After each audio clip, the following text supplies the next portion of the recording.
Welcome to the Tired Thinker, where certainty thins out at the edge of understanding, and the universe hums with questions it refuses to answer. Tonight, we step into the shimmer of quantum paradoxes, places where particles are here and not here, where reality waits to decide itself until someone bothers to look. We walk into a world where observation is influence, where outcomes collapse into existence only when witnessed, and where the line between possibility and reality is less a boundary than a polite suggestion. If one electron can be in two places at once, what does that say about the path you think you're taking? If entangled particles speak across galaxies instantaneously, what becomes of distance, of time, of separation? These aren't puzzles to be solved, but doorways to linger inside. Paradoxes not to untangle, but to wonder at. So tonight, we settle into the quiet between probabilities, where the universe holds its breath and existence flickers like a coin spinning through air. Not heads, not tails, not yet. Tell me, from which corner of the cosmos are you observing tonight? What hour hums beside you as you tune in? And if the strangeness of reality feels like home, if the mystery feels familiar, a like or a subscribe helps more curious wanderers find their way here. Now, let's collapse the wave function together. The particle sits in a state where it could be many things, yet it commits to none. It does not move one way or the other. It does not claim a position or a momentum. It remains in superposition. It waits, but it does not wait the way a person waits in a line. It does not feel impatience. It stays in a balanced state of possibility. It exists in a form that is not final. In quantum physics, this is ordinary. A particle can hold many potential states at once. It can be here and there. It can spin this way and the opposite way. It is not confused. It is not undecided. It simply has not been forced to choose. The choice happens only when something interacts with it. The particle waits for someone or something to observe it. When observation occurs, the particle collapses into one state. Before that point, it holds many. Imagine a coin that hangs in the air and never lands. It does not show heads or tails. It is both in the sense that the outcome is open. You stand near the coin. You look at it. Only when your eyes meet it does the coin fall and reveal its side. Until then, it floats between two outcomes. The particle is like this coin. It does not pick a face until something looks. This does not mean that the particle is secretive or that reality hides answers. It means the act of measurement defines what is real. The world does not set every detail ahead of time. Instead, the world leaves certain things open. It waits for interaction. This can feel unsettling because many people expect the universe to be fixed. They imagine that everything has a set state, whether seen or unseen. But quantum behavior does not follow this view. It allows reality to unfold through contact. Picture a dark room. Inside, there is a table. You do not know where the table sits because you have not turned on the light. The table is still there. Its position does not depend on your eyes. Classical objects hold set properties, but in the quantum world, the table does not exist in one definite spot until light hits it, or until something touches it. The act of noticing creates the fixed state.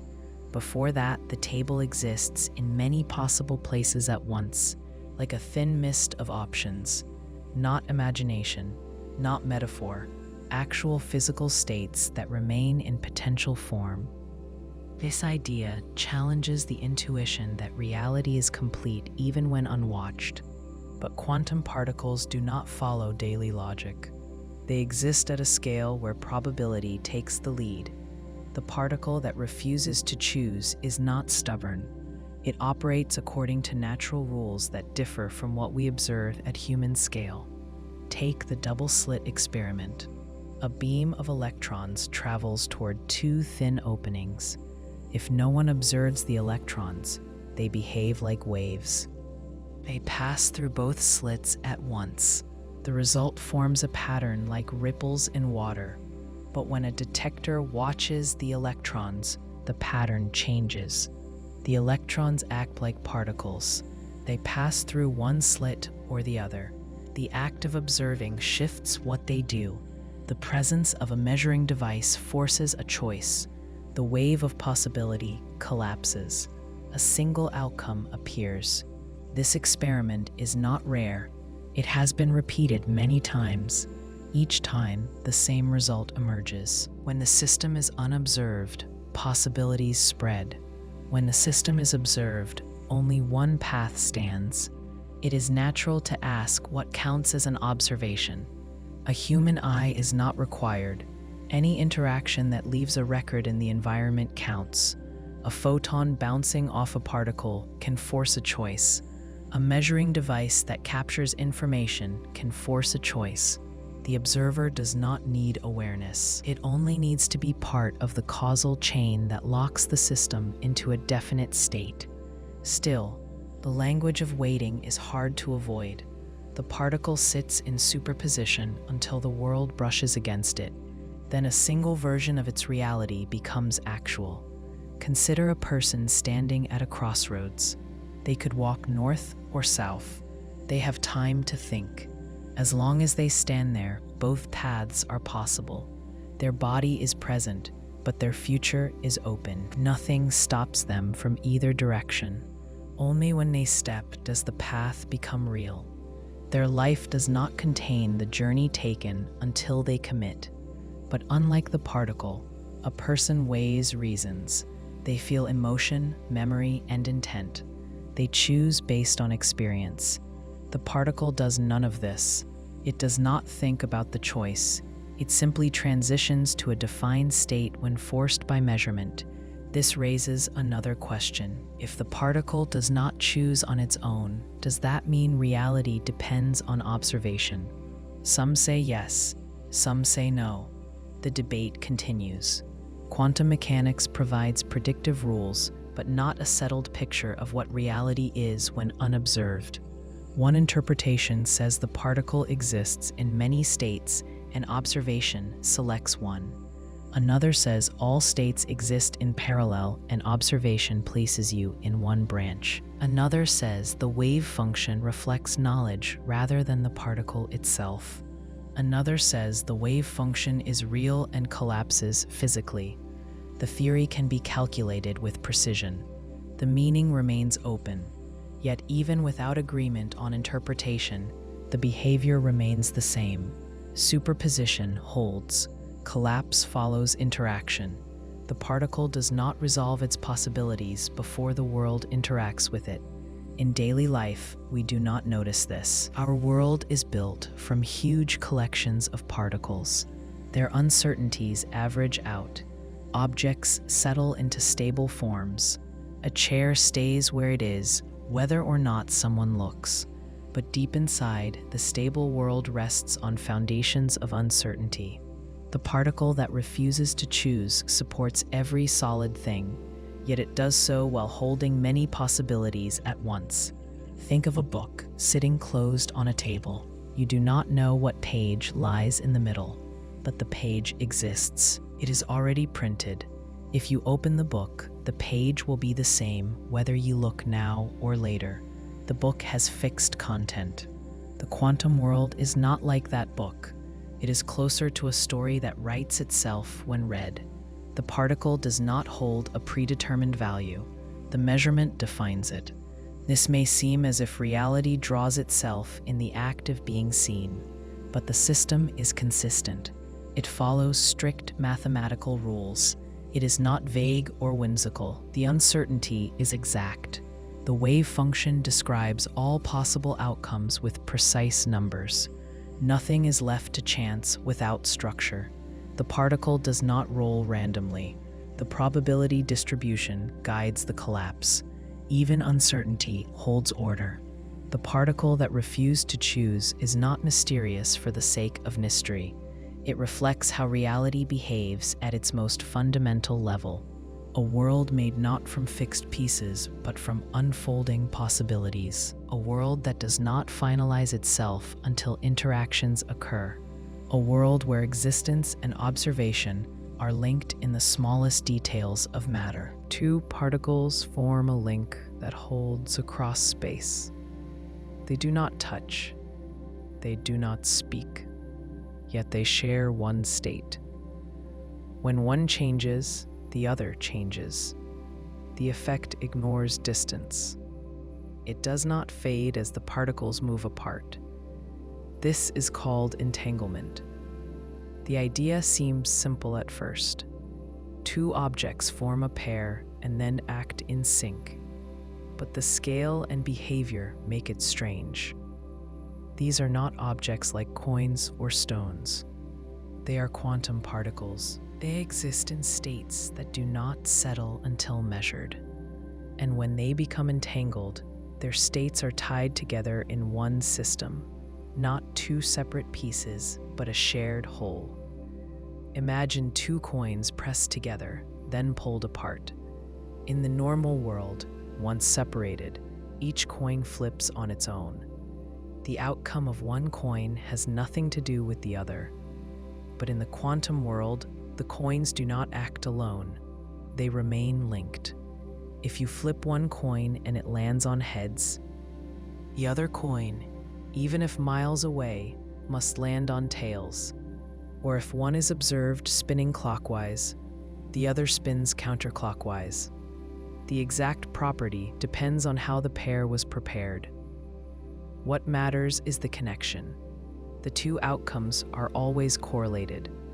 This does not mean one coin sends a message to the other. There is no signal traveling between them. Nothing moves through space. The correlation exists because the two particles form one system. The system stretches across both locations. The distance does not break the unity. This challenges intuition. We are used to thinking of objects as separate. If something happens here, how could it affect something far away without contact? But entangled particles do not follow the logic of separation.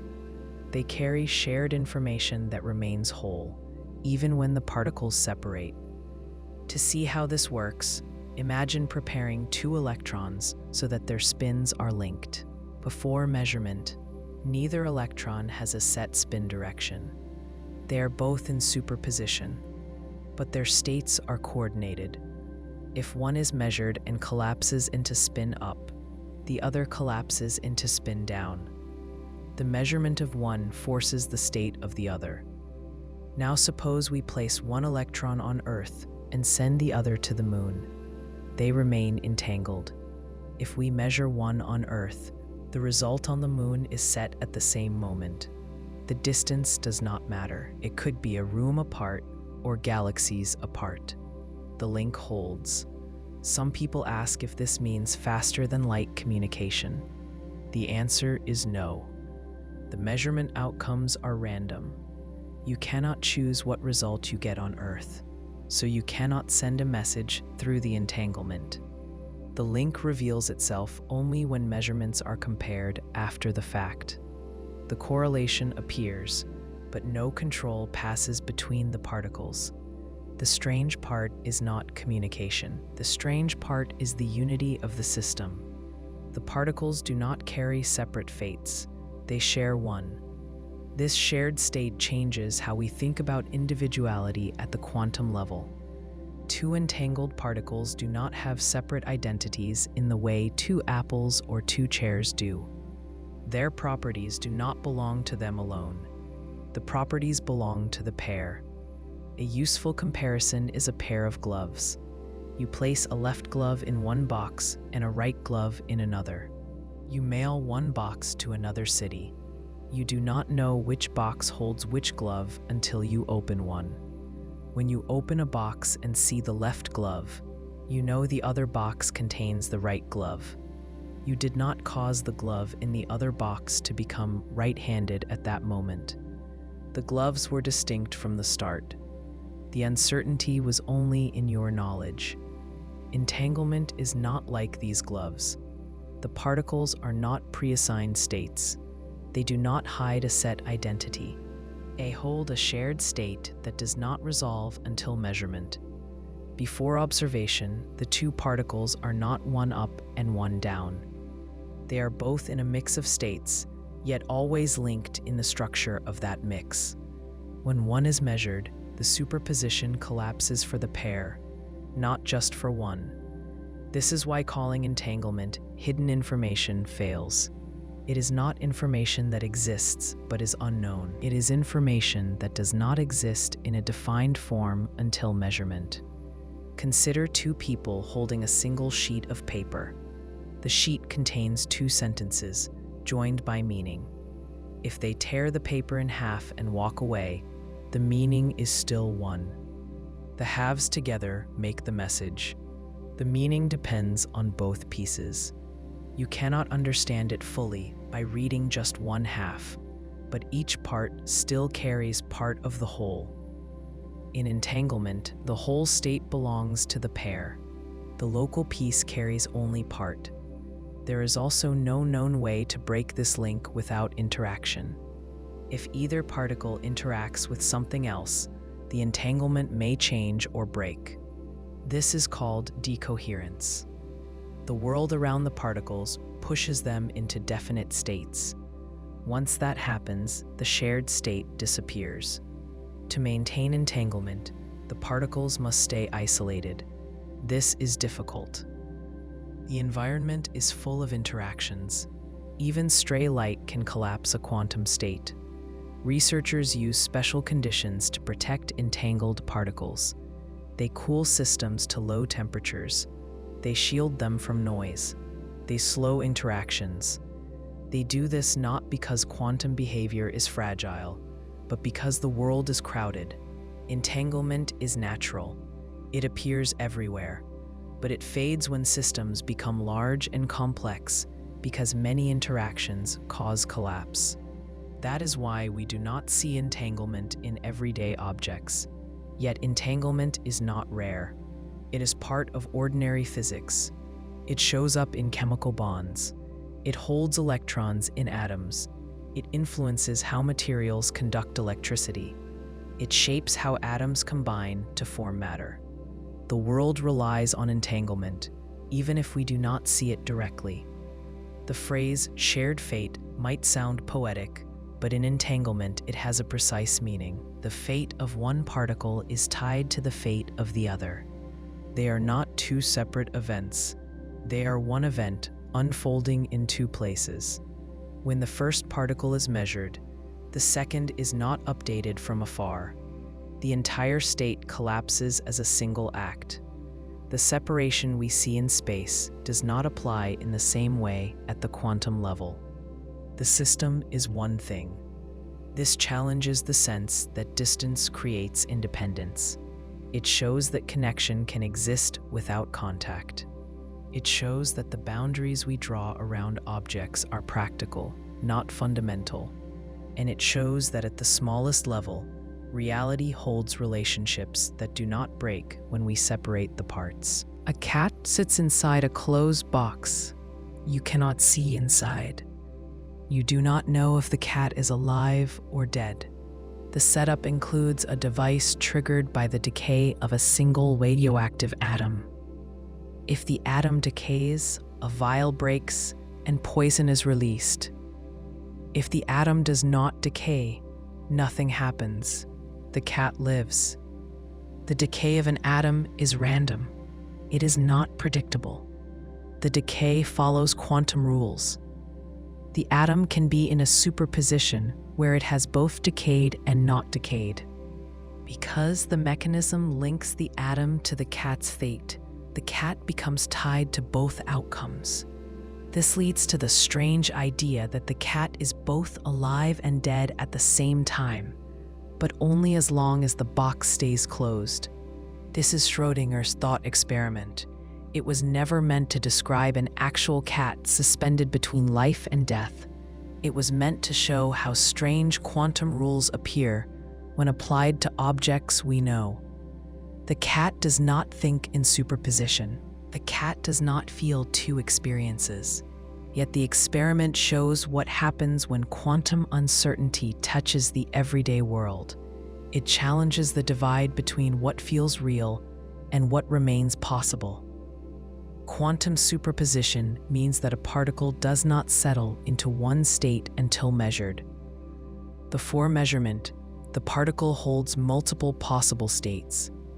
When we apply this to a radioactive atom, the decay process is not fixed until we check. If we allow that atom's state to decide the fate of the cat, then the cat's state also remains open until observation. The cat is not in a half-life state in a physical sense. The experiment shows the boundary where quantum behavior meets classical experience. To see how this makes sense, consider how we treat possibilities in daily life. When someone is late to a meeting, we make guesses. They might be stuck in traffic. They might have overslept. They might have changed plans. All possibilities feel open until the person arrives. When they arrive and explain, the open options collapse into one. But in this case, the different outcomes exist only in our minds. The person was in one actual situation the whole time. The uncertainty was only in our knowledge. Quantum uncertainty is different. The particle does not have one fixed state before measurement. The state is not hidden. The state is truly undetermined. The world holds multiple real possibilities at once. When a measurement occurs, the system collapses into one state. The collapse is not a reveal. It is the creation of a definite outcome. Now return to the cat. Inside the box, the cat becomes part of a chain of quantum events. The atom, the detection mechanism, the poison, and the cat form one quantum system.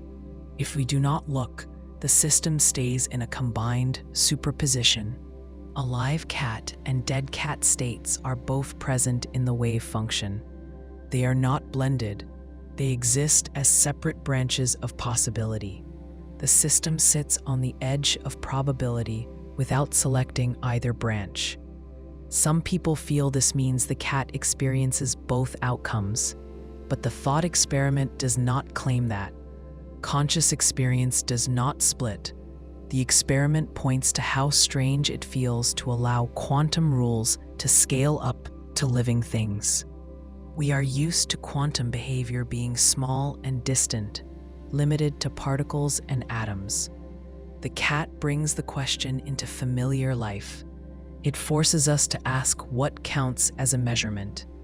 If observation collapses the superposition, what counts as observing? Must a human look? Must a mind recognize the state? The answer from quantum mechanics is simpler. Observation means interaction that leaves a physical trace. When a photon bounces off a system and carries information into the environment, collapse occurs. When a detector records a reading, collapse occurs. Measurement does not require awareness. It requires a link between the system and the outside world. So in practice, the cat would not remain in superposition very long. The cat interacts with the air, the box walls, heat, sound, and countless molecular collisions. These interactions cause decoherence. Decoherence breaks superposition.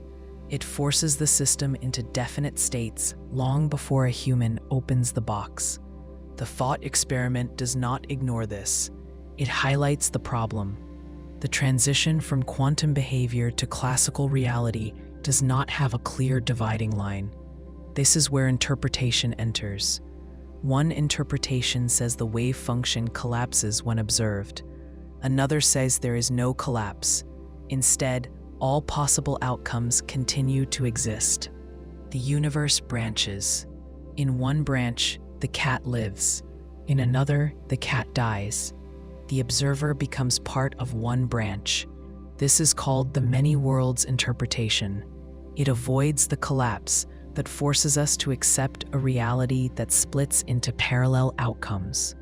Another interpretation says the wave function represents knowledge, not reality. The cat is always in one state. The superposition describes what we know, not what exists. When we observe, we update knowledge. But this interpretation struggles with experiments that show interference from superposition, which suggests the possibilities are not just mental. A different view says collapse is physical. A particle's possibilities end when certain thresholds are crossed. The collapse becomes part of nature rather than part of observation. But no experiment has yet confirmed this view as complete. The thought experiment remains open because it touches on something core. It asks where reality becomes definite. It asks what it means for something to exist in more than one way at once. The cat is not there to confuse, but to show the stakes. A particle is small. A cat is familiar. When the rules expand to something that breathes, the question becomes harder to ignore. Consider a simpler example. A light switch is either on or off. There is no in-between once the switch is set. But imagine a switch that stays balanced at the exact midpoint. It is ready to fall either way. It does not move until someone touches it. The touch decides the outcome. Before the touch, the system holds two possibilities at once. The cat is like that switch, but on a level where the rules come from the quantum world rather than mechanical balance. The Cat Who Lived and Didn't is a story about boundaries, a story about where possibility becomes fact. It shows that reality may not be fixed ahead of time. It may unfold only when pressed to reveal itself. There's a door that stays shut as long as no one looks at it.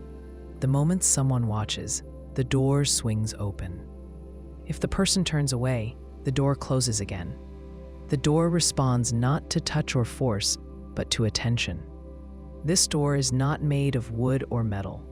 It is a way to think about how observation shapes quantum systems. In quantum mechanics, particles do not always have definite properties until they are measured. A particle can be in more than one place at once. It can travel many paths at the same time. It does not commit to one outcome until interaction occurs. Observation acts like the force that opens the door. Without it, the possibilities remain layered, incomplete, and unresolved. One of the clearest examples is the double-slit experiment. A stream of particles, such as photons or electrons, is aimed at a barrier with two narrow openings. Do not observe which slit the particle goes through. It behaves like a wave. It passes through both slits at once and creates an interference pattern on the screen behind. This pattern looks like ripples crossing, like water passing through two gaps and spreading out. But if we place a detector to watch which slit the particle goes through, the interference pattern disappears. The particle acts like a single point. It travels through one slit or the other. The act of observing changes the outcome. It changes how reality forms. The door opens only when watched. This does not mean human eyes have magic power. Observation in quantum physics means interaction that leaves a record. A detector counts as observation. A reflection of light counts. Anything that forces the system to reveal which path occurred counts. Awareness is not required. Attention is not required. Now consider a hallway where two paths lead to the same room. If you walk without paying attention, both paths remain open to you. But imagine that as soon as you check which path you are on, the other path closes. You must commit. Your act of noticing reshapes what your movement means. This is the same idea. When no one watches which slit the particle takes, The system holds both paths as part of one wave. When measured, the wave collapses into a single path. The door stays closed when unobserved, open when observed. The difficulty comes from how natural it feels to assume.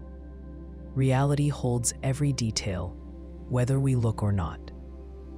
We assume a chair has a set position even when no one sees it. We assume planets move along definite paths, whether measured or not. At large scales, this is true. Decoherence ensures that interactions with the environment lock objects into definite states. But before that locking occurs, at very small scales, the world works differently. It holds open possibilities. The measuring act defines what is real. The idea that reality depends on observation can feel unsettling. It suggests that the world is unfinished until someone interacts with it. But quantum mechanics does not imply that reality waits on human minds. It shows that the act of measurement is part of physical law. Think of a field covered in mist. You know there is ground under the mist, but you cannot see where it rises or falls. You walk forward. With each step, the shape of the ground becomes clear only where your foot lands. The rest remains hidden in fog. The shape of the terrain exists, but you do not see it until you encounter it directly. Quantum systems are like this. The wave function describes the terrain of possibility. The measurement is the step. The result is the patch of ground revealed. Before the step, the possibilities all remain valid. After the step, only one remains. There is another way to imagine the door. Picture a room that holds many stories. The stories do not play out all at once. They rest in a state where each story could unfold. You open the door and step inside. The act of entering selects one story and brings it forward. The others go quiet, still part of what the room could be, but no longer visible. When you leave and close the door, the room returns to its resting state. The potential remains, waiting for the next person who opens the door. The door that opens only when watched is a reminder that some parts of the world do not finalize themselves until interaction occurs. They stay fluid, balanced, undecided. They hold more than one outcome at once. They do not choose until they must. At our scale, the world feels stable. Chairs stay in place. Roads sit where they sit. Trees grow in clear shapes. This stability comes from countless interactions that already forced collapse. The environment watches everything all the time. Photons scatter. Air molecules bounce. Heat spreads. These interactions act as observers. They select outcomes long before we arrive. But beneath all of this, the door still exists. It opens when observed. It closes when left alone. The world does not always reveal itself until something asks. Two particles form a link and then move apart, sometimes across great distances. One stays near, the other travels far. They may end up separated by light years. Yet when one is measured, the other responds. It does not send a signal. It does not wait for time to pass. The change appears instant. This is what people mean when they speak of communication without messages. But it is not communication in the usual sense. Nothing is transmitted. Nothing crosses the space between the particles. The connection already exists in the structure of the system they share. To understand this, start with entanglement. When two particles interact in certain ways, they form a single quantum state. That state holds both particles. It does not treat them as separate. Their properties become linked. If one particle has a certain spin, the other must have a complementary spin. If one takes on one state, The other takes on another state that fits with the shared pattern, but the actual states do not exist in final form until measurement occurs. Before observation, the system holds multiple possible outcomes. Imagine two coins that are cut from the same metal sheet and then pressed in one strike. They share a single origin. Now imagine that the outcome of each coin flip depends on the other, such that if one is heads, the other must be tails. If you separate the coins but do not look at them, the possibilities remain open. They are not assigned yet. When you flip and reveal one, you force the outcome of the other, no matter where it is. But unlike coins, this is not a matter of hidden sides waiting to be revealed. The particles do not possess a fixed result before measurement. The system contains all possible correlated outcomes at once. The collapse into one result happens when a measurement is made. This collapse applies to the entire entangled system, not just one particle. Now imagine one of the entangled particles is on Earth and the other has traveled on a spacecraft to a distant star. They remain part of the same entangled state. If an experimenter on Earth measures the spin of the Earth particle and finds it to be spin up, the particle near the distant star must take on spin down at that same moment. The distance does not weaken the link. The result appears instant. No signal moves between them. There is no pulse, no beam, no wave crossing the void. The state was shared the entire time.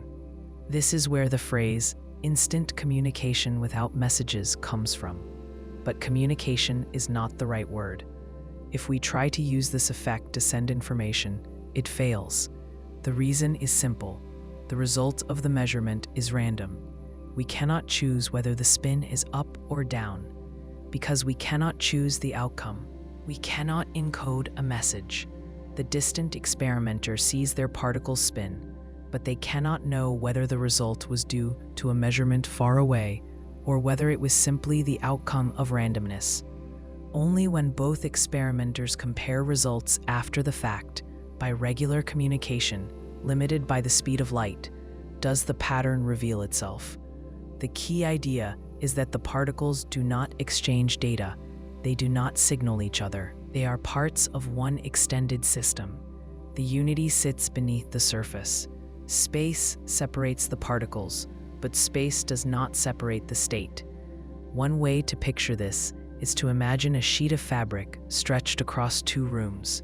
From each room, it looks like the fabric is just a local patch, but in truth, both patches are part of one continuous sheet.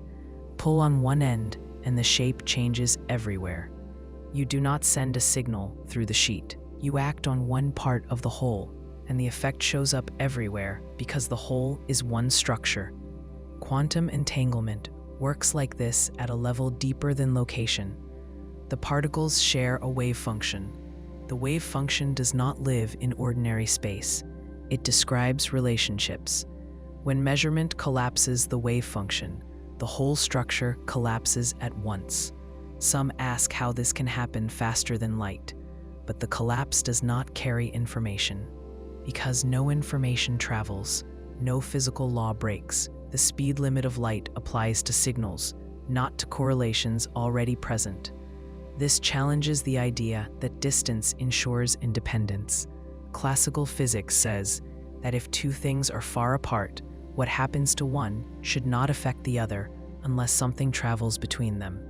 Quantum mechanics shows that connection can exist without transfer. The entangled pair is not two isolated objects. It is a single system that spans space. Imagine two people holding two halves of a torn photograph. Each half shows part of a face. Neither half shows the full picture alone. The meaning emerges when the pieces come together. If one person looks at their half, they do not learn the identity. But the identity is not in either fragment. It is in the relationship between them. The entangled particles are like these halves. The full state is not in either particle. It is shared. Time and distance do not change the relationship. The universe allows systems to remain connected across vast separation. The particles drift apart, but the correlation stays. This is not action at a distance in the usual sense. It is unity across distance, a connection that does not need transmission, a link already woven into the structure of the system before the particles parted. From far away, it looks like communication, but nothing passes between them. The echo is already there. A person stands at a crossroads, looking at two paths. They choose one and walk forward. The other path remains behind, untouched. It seems to vanish from their story, yet the memory of the choice remains. The person may think about the path not taken and imagine what might have happened. In daily life, this is ordinary. We make choices and leave others behind. We call these the lives we did not live. Quantum mechanics offers a more literal view of this idea. When a quantum system holds multiple possible outcomes, the system does not pick one until measurement occurs. Before measurement, all outcomes exist as possibilities in the wave function. Some interpretations say that when the system collapses, only one outcome becomes real. Other interpretations say all outcomes continue to exist, each in its own branch of reality. The many worlds interpretation is one such view. In it, every possible outcome of a quantum event happens in a separate branch.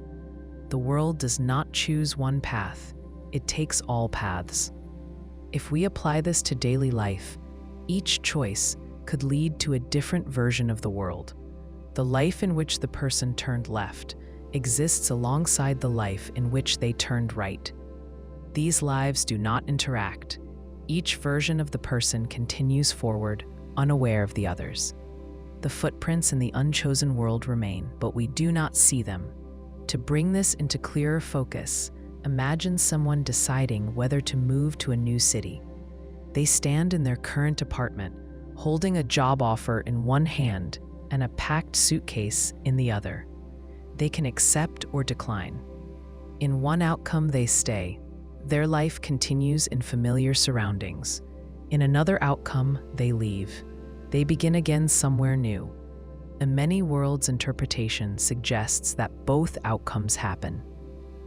There is a version of the person who stays and a version who leaves. Each version believes they made the one real choice. Neither knows about the other. This view can feel large and abstract. It helps to remember why many researchers consider it. The many worlds interpretation removes the need for wave function collapse. Instead of a system collapsing into a single outcome, the wave function evolves without interruption. The universe branches when quantum events produce multiple possible results. Each branch holds a different outcome.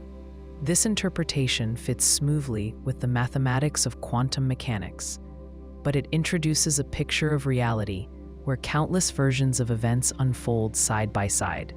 If this is true, then the lives we did not live do exist, but we do not inhabit them. They are not daydreams, they are physical branches of reality. They are as real to the versions of us living them as our life is to us. But even if one does not accept the many worlds interpretation, the idea of unchosen lives has meaning. Every choice defines a boundary. When we choose, we shape the path ahead. The choices we do not make shape the paths we will not follow. These paths do not need to exist physically to have weight. They exist in the shape of our identity.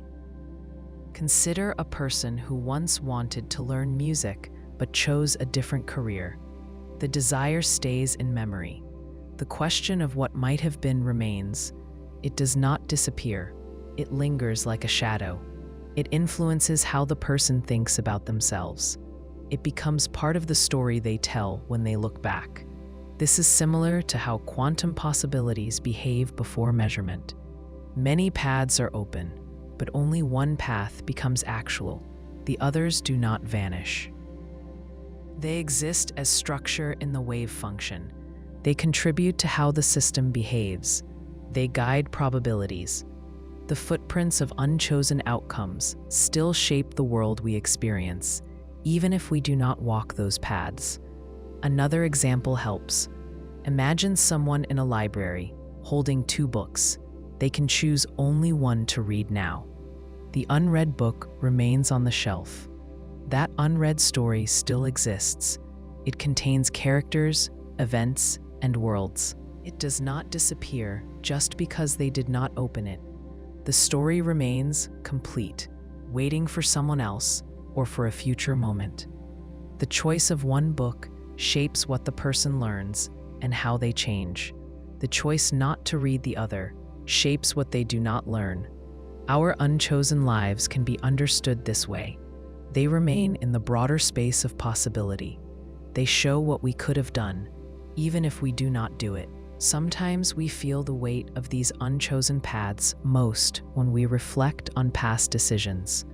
The memory of what might have been can feel vivid, especially when the decision was close or difficult. There is also a parallel with superposition. A particle in superposition is not unfinished. It holds multiple defined possibilities at once. We too hold many possible futures at once before choosing. The moment of decision collapses those futures. The one we choose becomes our path. The others remain as structure in the background. They shape how we understand ourselves, even without becoming real in the physical sense. Whether or not we accept many worlds as literal, the idea of footprints in unchosen worlds helps us see that the choices we do not make still matter. They define the edges of who we are. They show us the shape of possibility, even when we walk only one of the paths. A person stands in front of a mirror. They see their reflection looking back. The reflection matches their posture, their gestures, their expressions.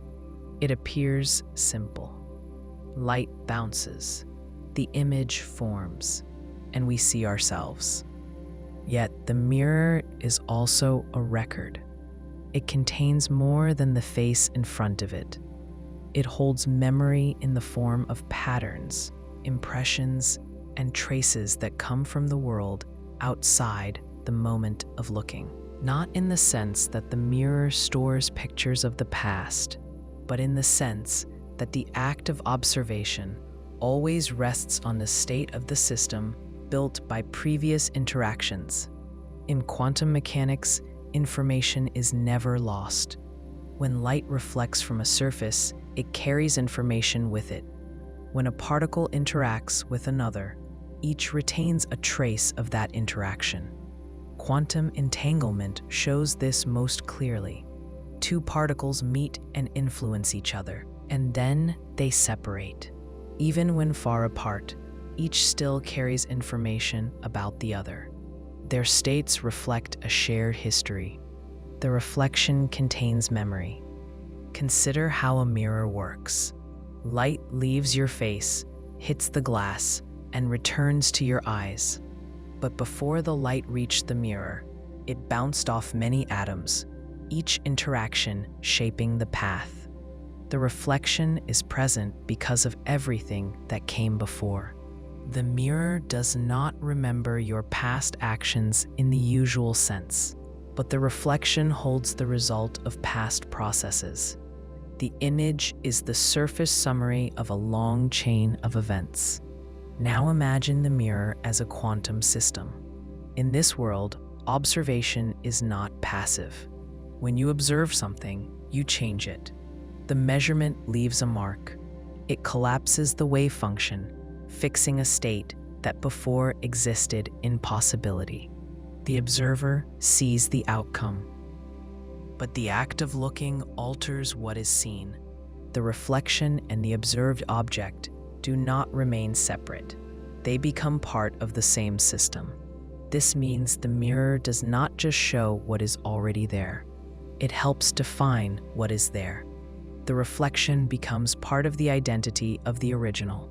The mirror participates in the act of shaping reality. In this sense, the mirror remembers. It holds the result of interaction. The reflection is not only the current state of the face in front of it, it is the state that emerges through the process of seeing. To bring this into daily experience, think of how memory works between people. When two people talk, each shapes the understanding of the other. A person's identity is not built alone.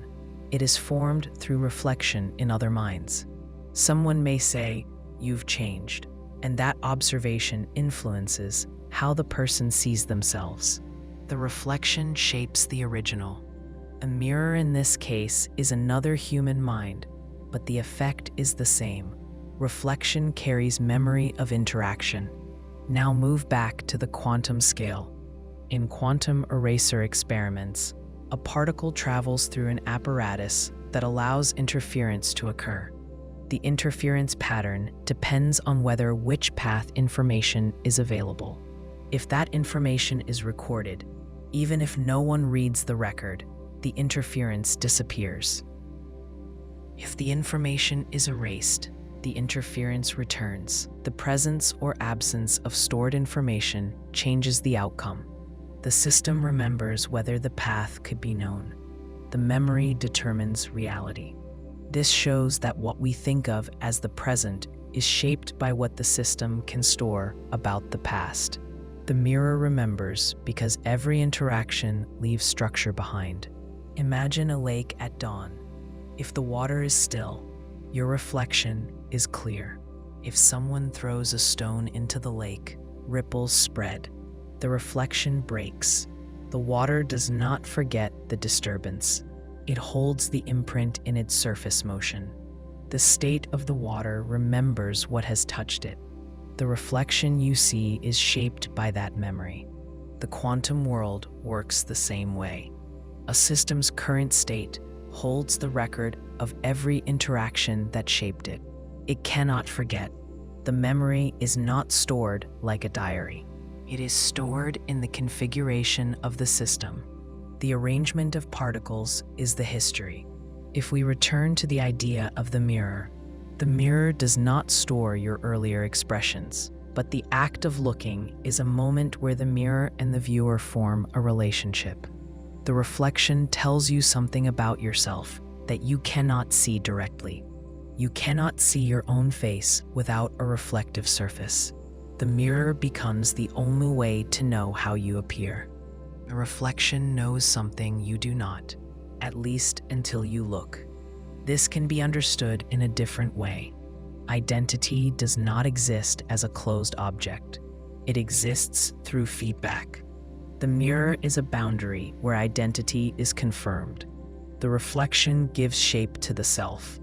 In quantum physics, the boundary between observer and observed behaves the same way.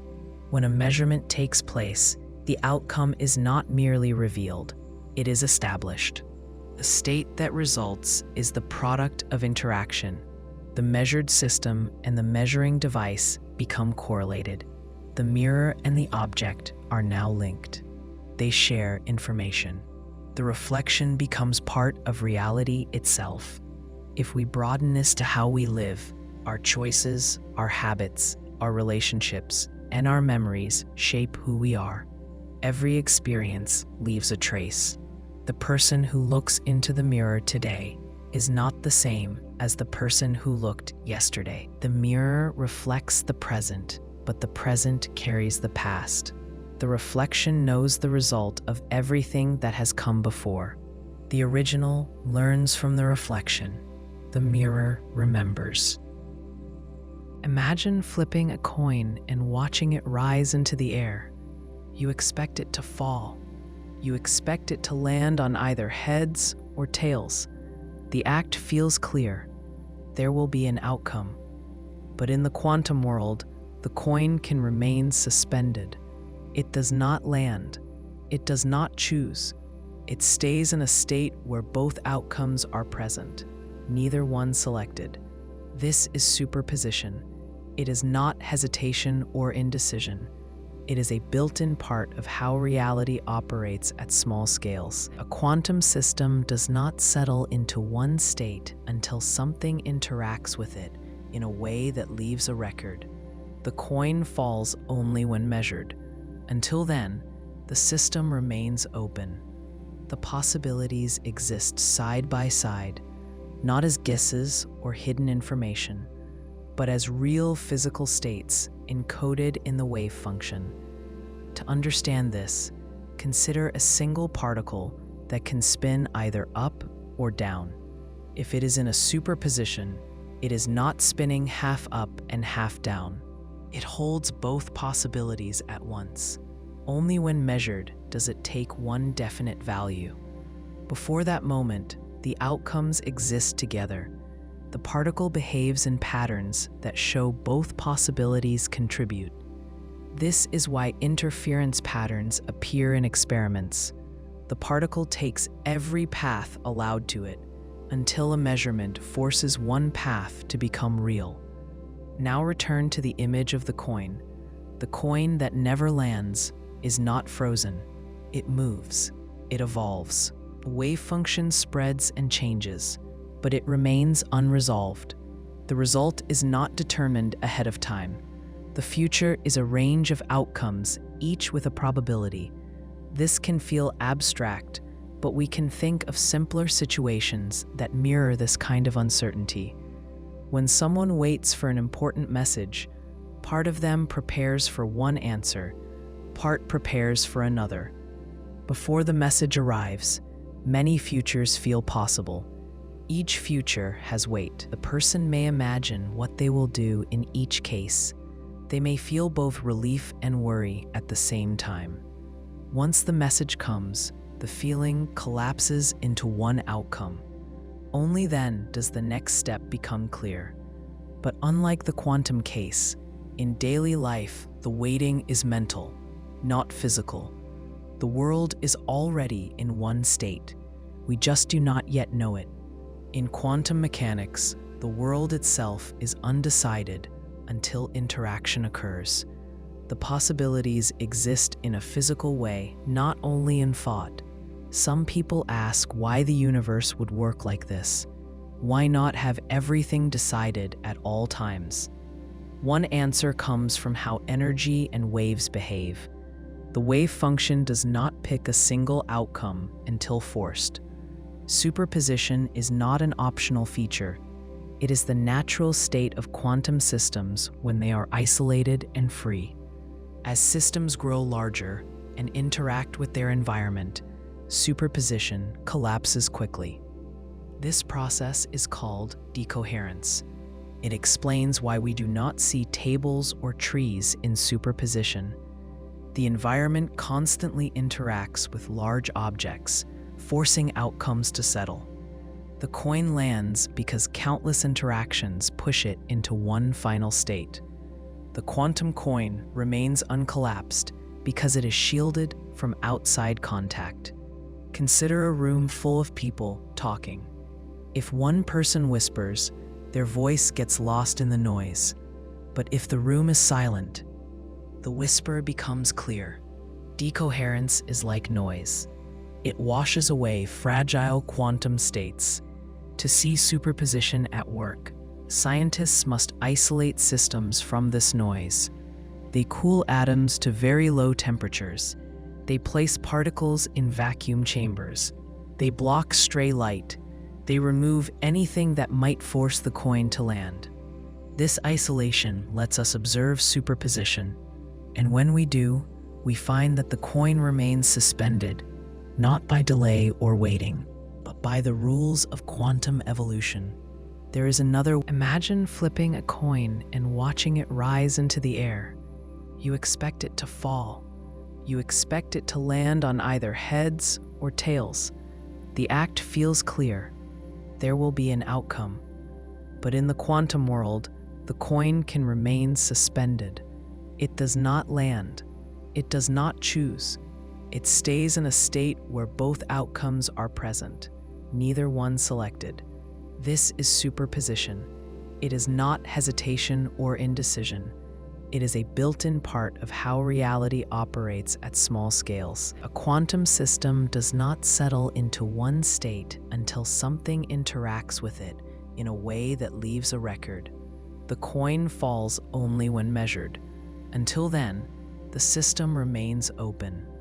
The possibilities exist side by side, not as guesses or hidden information, but as real physical states encoded in the wave function. To understand this, consider a single particle that can spin either up or down. If it is in a superposition, it is not spinning half up and half down. It holds both possibilities at once. Only when measured does it take one definite value. Before that moment, the outcomes exist together. The particle behaves in patterns that show both possibilities contribute. This is why interference patterns appear in experiments. The particle takes every path allowed to it until a measurement forces one path to become real. Now return to the image of the coin. The coin that never lands is not frozen. It moves. Picture a woven cloth. From far away, it looks smooth and continuous. You see a pattern that repeats with calm order. But when you place your face close to the threads, you notice that each strand twists in its own direction. Some run straight, some curve, some cross at angles that look uneven. The cloth holds structure, but the details at the smallest scale seem irregular. Yet the cloth is not random. The pattern depends on how each thread runs in relation to others. The order of the large pattern comes from the complexity of the smallest motions. The quantum world is like that cloth. At the smallest scales, particles behave in ways that appear random. A particle may decay now or later. A photon may pass through one slit or interfere with itself through two. An electron may be here or there. The results follow probabilities. They do not follow strict causes in the same way that a ball rolls after being pushed. The outcomes remain open until measurement. This openness seems like pure chance, but the probability is precise. The wave function tells us the likelihood of each outcome with exact numbers. The randomness is not disorder, it is structured. Superposition is one form of this structured randomness. A particle holds multiple possible states at once. The wave function describes these states and their relations. The system is not confused. It is complete. The probabilities that shape the possible outcomes do not come from ignorance. They come from the physical nature of the system. The randomness is part of how the universe operates. To make this more concrete, consider radioactive decay. A single atom may decay in the next second or in the next hour. There is no signal inside the atom that tells us when it will happen.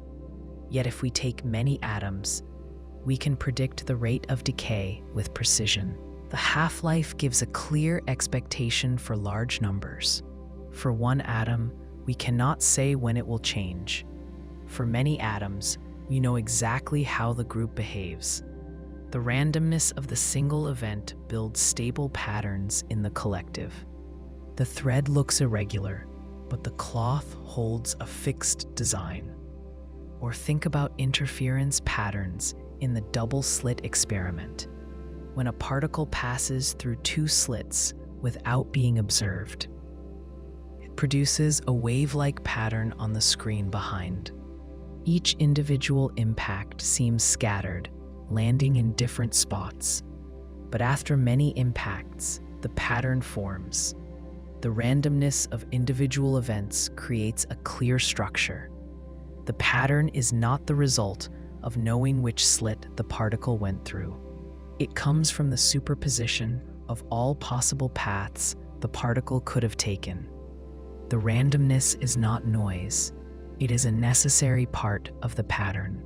This connection between randomness and structure appears in ordinary life as well, though less visibly. Think of how crowds move on a city sidewalk. Each person takes their own steps. No one directs the motion, yet large-scale patterns form. People cluster near storefronts. They avoid collisions. Flow develops. The individual steps are personal, small, even unpredictable.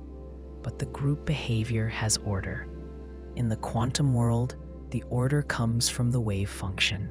A wave function evolves smoothly according to the Schrödinger equation. It does not break. It does not jump. It grows and changes like a wave on water.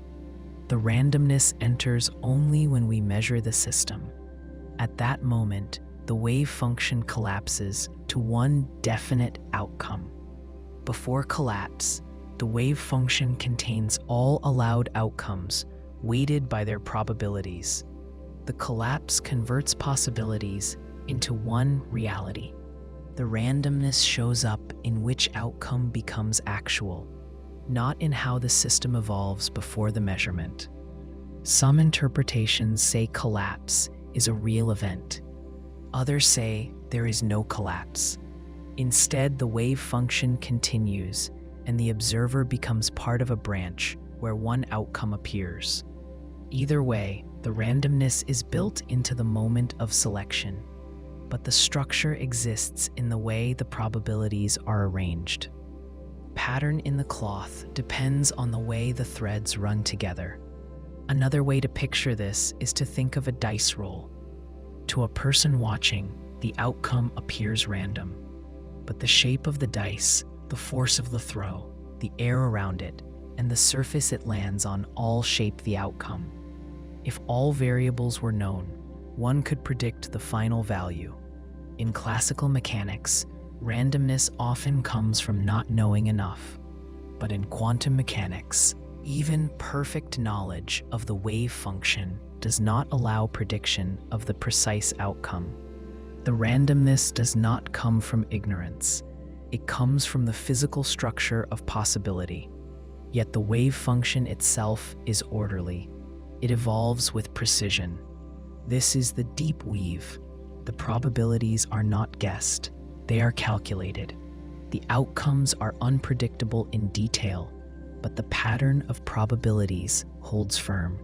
So the quantum world does not operate as chaos.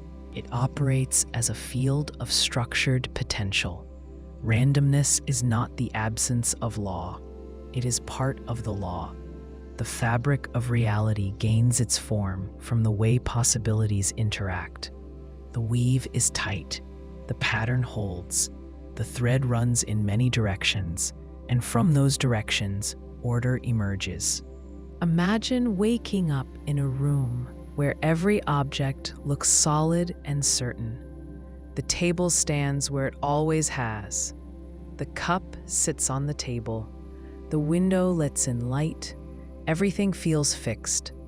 But at the smallest scale, the world does not sit still. The table, the cup, and your own body are made of particles that do not hold single definite states until they are observed. They exist in superposition. They carry multiple possible states at once.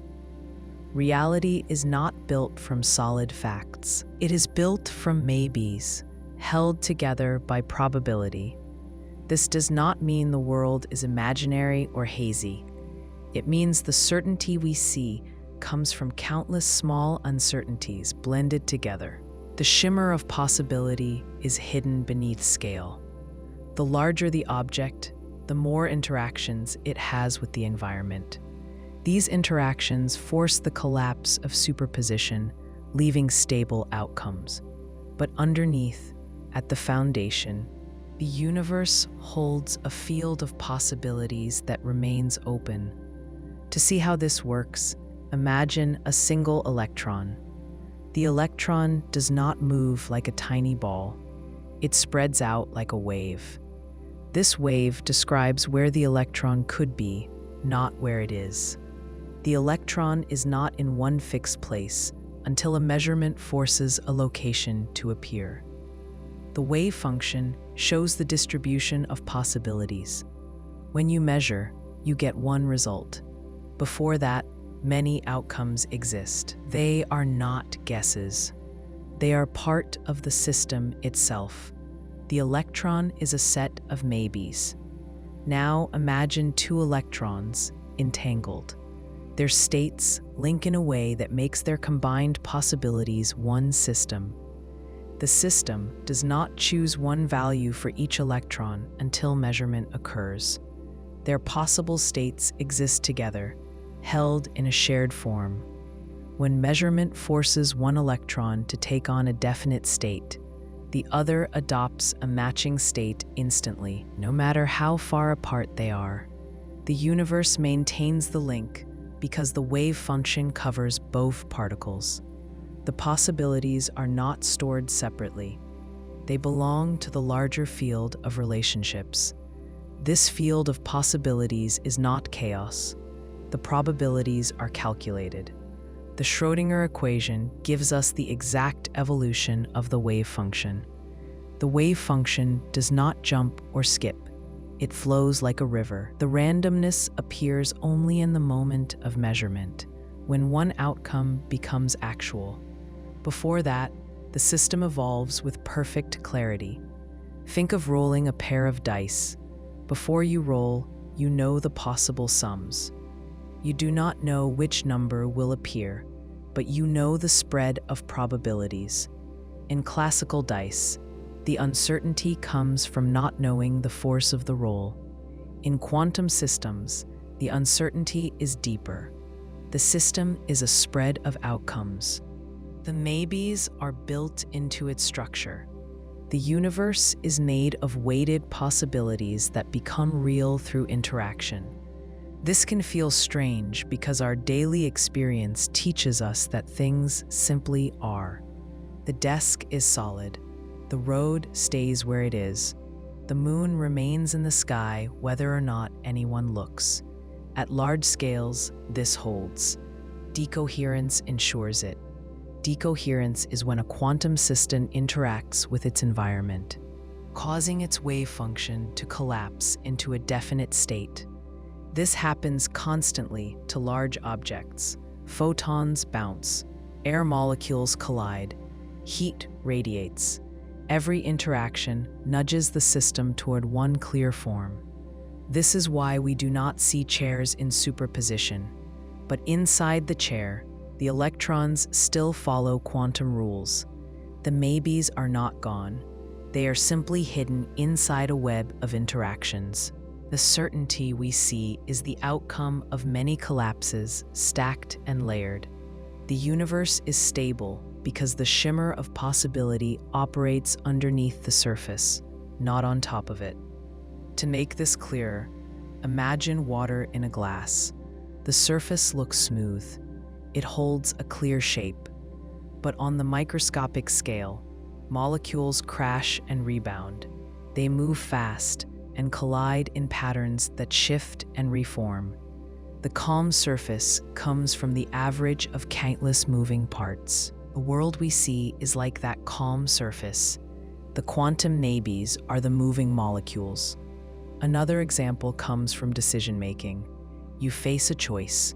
Take one job or another. Before choosing, many futures feel available. You can picture yourself in each outcome. You can imagine how each world might unfold. The moment you choose, one future becomes your path. The others remain as memory of possibility. But in quantum mechanics, the maybes are not only mental, they are physical. They are part of the wave function that shapes reality before collapse. The universe evolves in possibility. Only at the point of interaction do outcomes sharpen. This has led some physicists to propose that reality is not a solid line, but a branching structure. Each measurement creates a split in which all outcomes occur, each in a different branch. This is the many worlds interpretation. In that view, the maybes never disappear. They become parallel realities.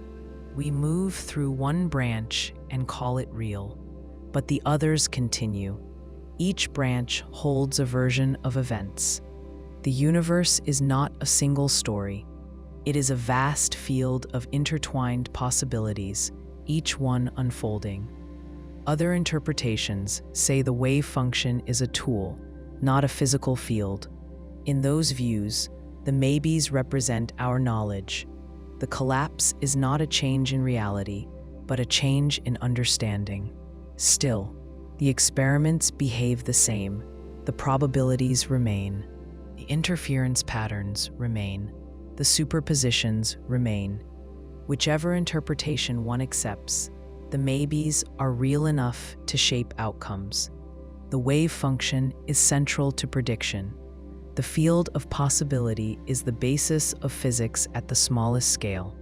So, the universe does not build itself from certainty first.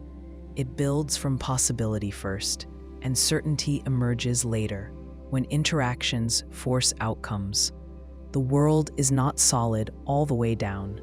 It is woven from probabilities, intertwined like threads in a fabric. What we see as fixed comes from what is not fixed. The shimmering field of possibility forms the stable reality we walk through. A person stands in front of a choice, thinking it through. They weigh the possibilities. They imagine how each decision might change their life. It feels as if the decision will shape the future. But in some quantum experiments, the future can also shape the past. The outcome of a measurement can determine what path a system appears to have taken before the measurement occurred. It is not that the past changes, it is that the past was not fixed until the future forced it to take a form. The ghost of a future decision is the influence that appears to reach backward. Consider the delayed choice experiment. A photon moves toward a set of mirrors and slits. The setup can be changed at the last moment. If the apparatus allows the photon to take two paths, it behaves like a wave and creates interference. If the apparatus forces the photon to take one path, it behaves like a particle. But the choice to set the apparatus in one arrangement or the other can be made after the photon has already passed the point where the paths diverge. The photon seems to decide whether it traveled one path or two, only when the final measurement is made. The result suggests that the future measurement defines what the photon's past behavior must have been. This does not mean time runs backward. The photon does not look ahead. The universe does not rewrite history. Instead, the photon's behavior before measurement is described by a superposition of possibilities. The photon does not have a defined path until the measurement forces one. When the measurement is delayed, the system remains open longer. The ghost of the future decision is the unresolved structure of the past. The past was not fixed yet. This challenges our usual way of thinking. We assume the past is settled, fixed, and complete.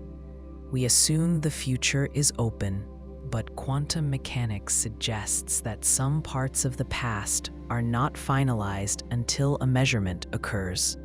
The past exists as a set of possibilities, just like the future. The moment of collapse selects both an outcome and the history that matches it. The measurement not only picks a result, but also shapes the path that led to it. To see this more clearly, imagine a detective story where the final chapter is written first. The solution to the mystery dictates how the clues must appear in the earlier chapters. The events in the beginning seem shaped to match the end. It is not that the characters in the middle act with knowledge of the ending. It is that the structure of the story requires the earlier events to fit the conclusion. The ending gives meaning to the beginning. The delayed choice experiment shows something similar. The measurement gives form to the earlier part of the quantum system. Another example comes from the quantum eraser experiment. A photon goes through a double-slit setup. If which path information is available, the interference pattern disappears. If which path information is erased after the photon has passed the slits, but before the final detection, the interference pattern returns. The pattern you see depends on whether the information was preserved or erased, even though the photon has already traveled. The ghost of the future decision appears in the earlier behavior of the photon. The photon's path was never fixed. The record of the path was what determined whether interference existed.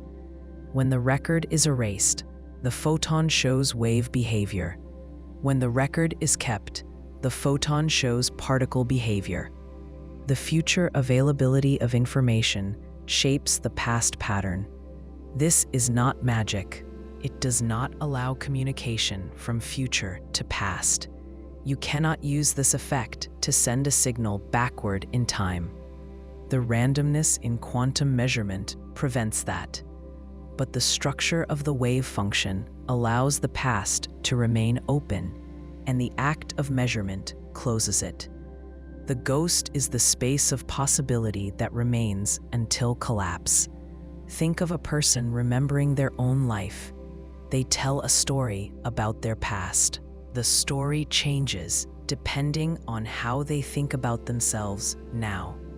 If they believe they were always confident, they recall events that support confidence.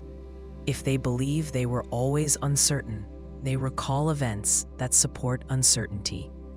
The actual events do not change, but the structure of memory changes their meaning. The past becomes shaped by the present viewpoint.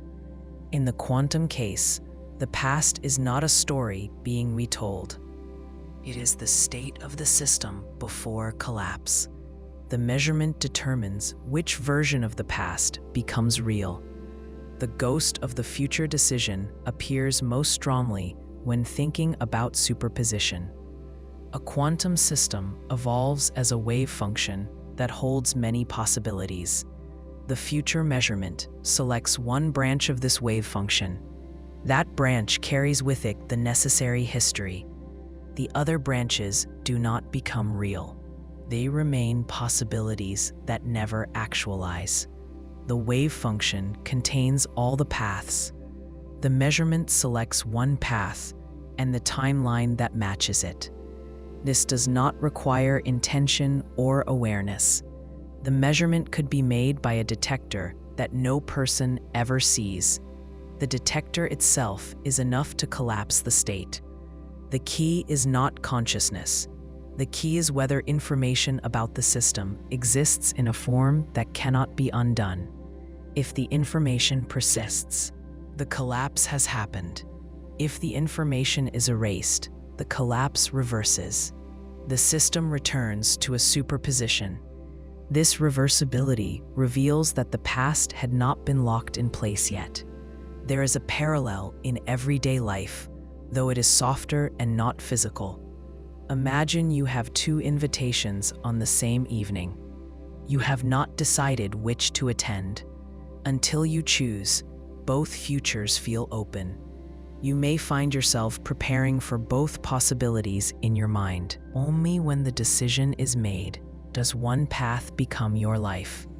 The other becomes a memory of something that could have happened.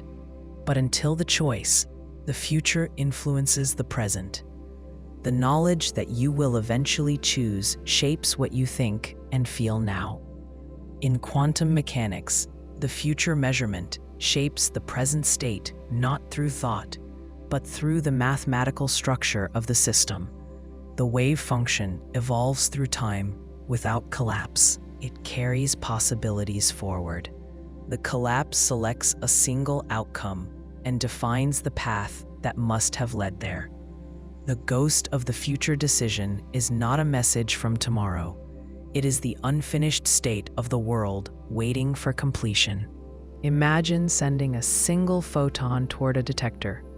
You might picture it taking one clear path from point A to point B, like a pebble thrown through the air. But in quantum mechanics, the photon does not commit to one path. It explores every possible route it could take. It travels the straight line. It travels the long curve. It loops and zigzags. It slips through side paths you would never think to draw. It does not choose one route until a measurement forces a choice. Until that moment, all paths exist in superposition. Richard Feynman described this using the path integral formulation. In this view, a photon's motion is not a single line, but a sum of all possible trajectories. Each path contributes to the final result with a certain phase. When you add up all these contributions, they interfere. Some cancel each other, some reinforce each other. Out of this interference comes the single path we see when the photon is observed. To understand this, imagine placing two mirrors in a room. A photon bounces between them. You expect it to reflect directly, a simple path. But quantum mechanics says the photon also explores paths where it hits the mirror at strange angles, paths where it circles the room, and paths that seem absurd.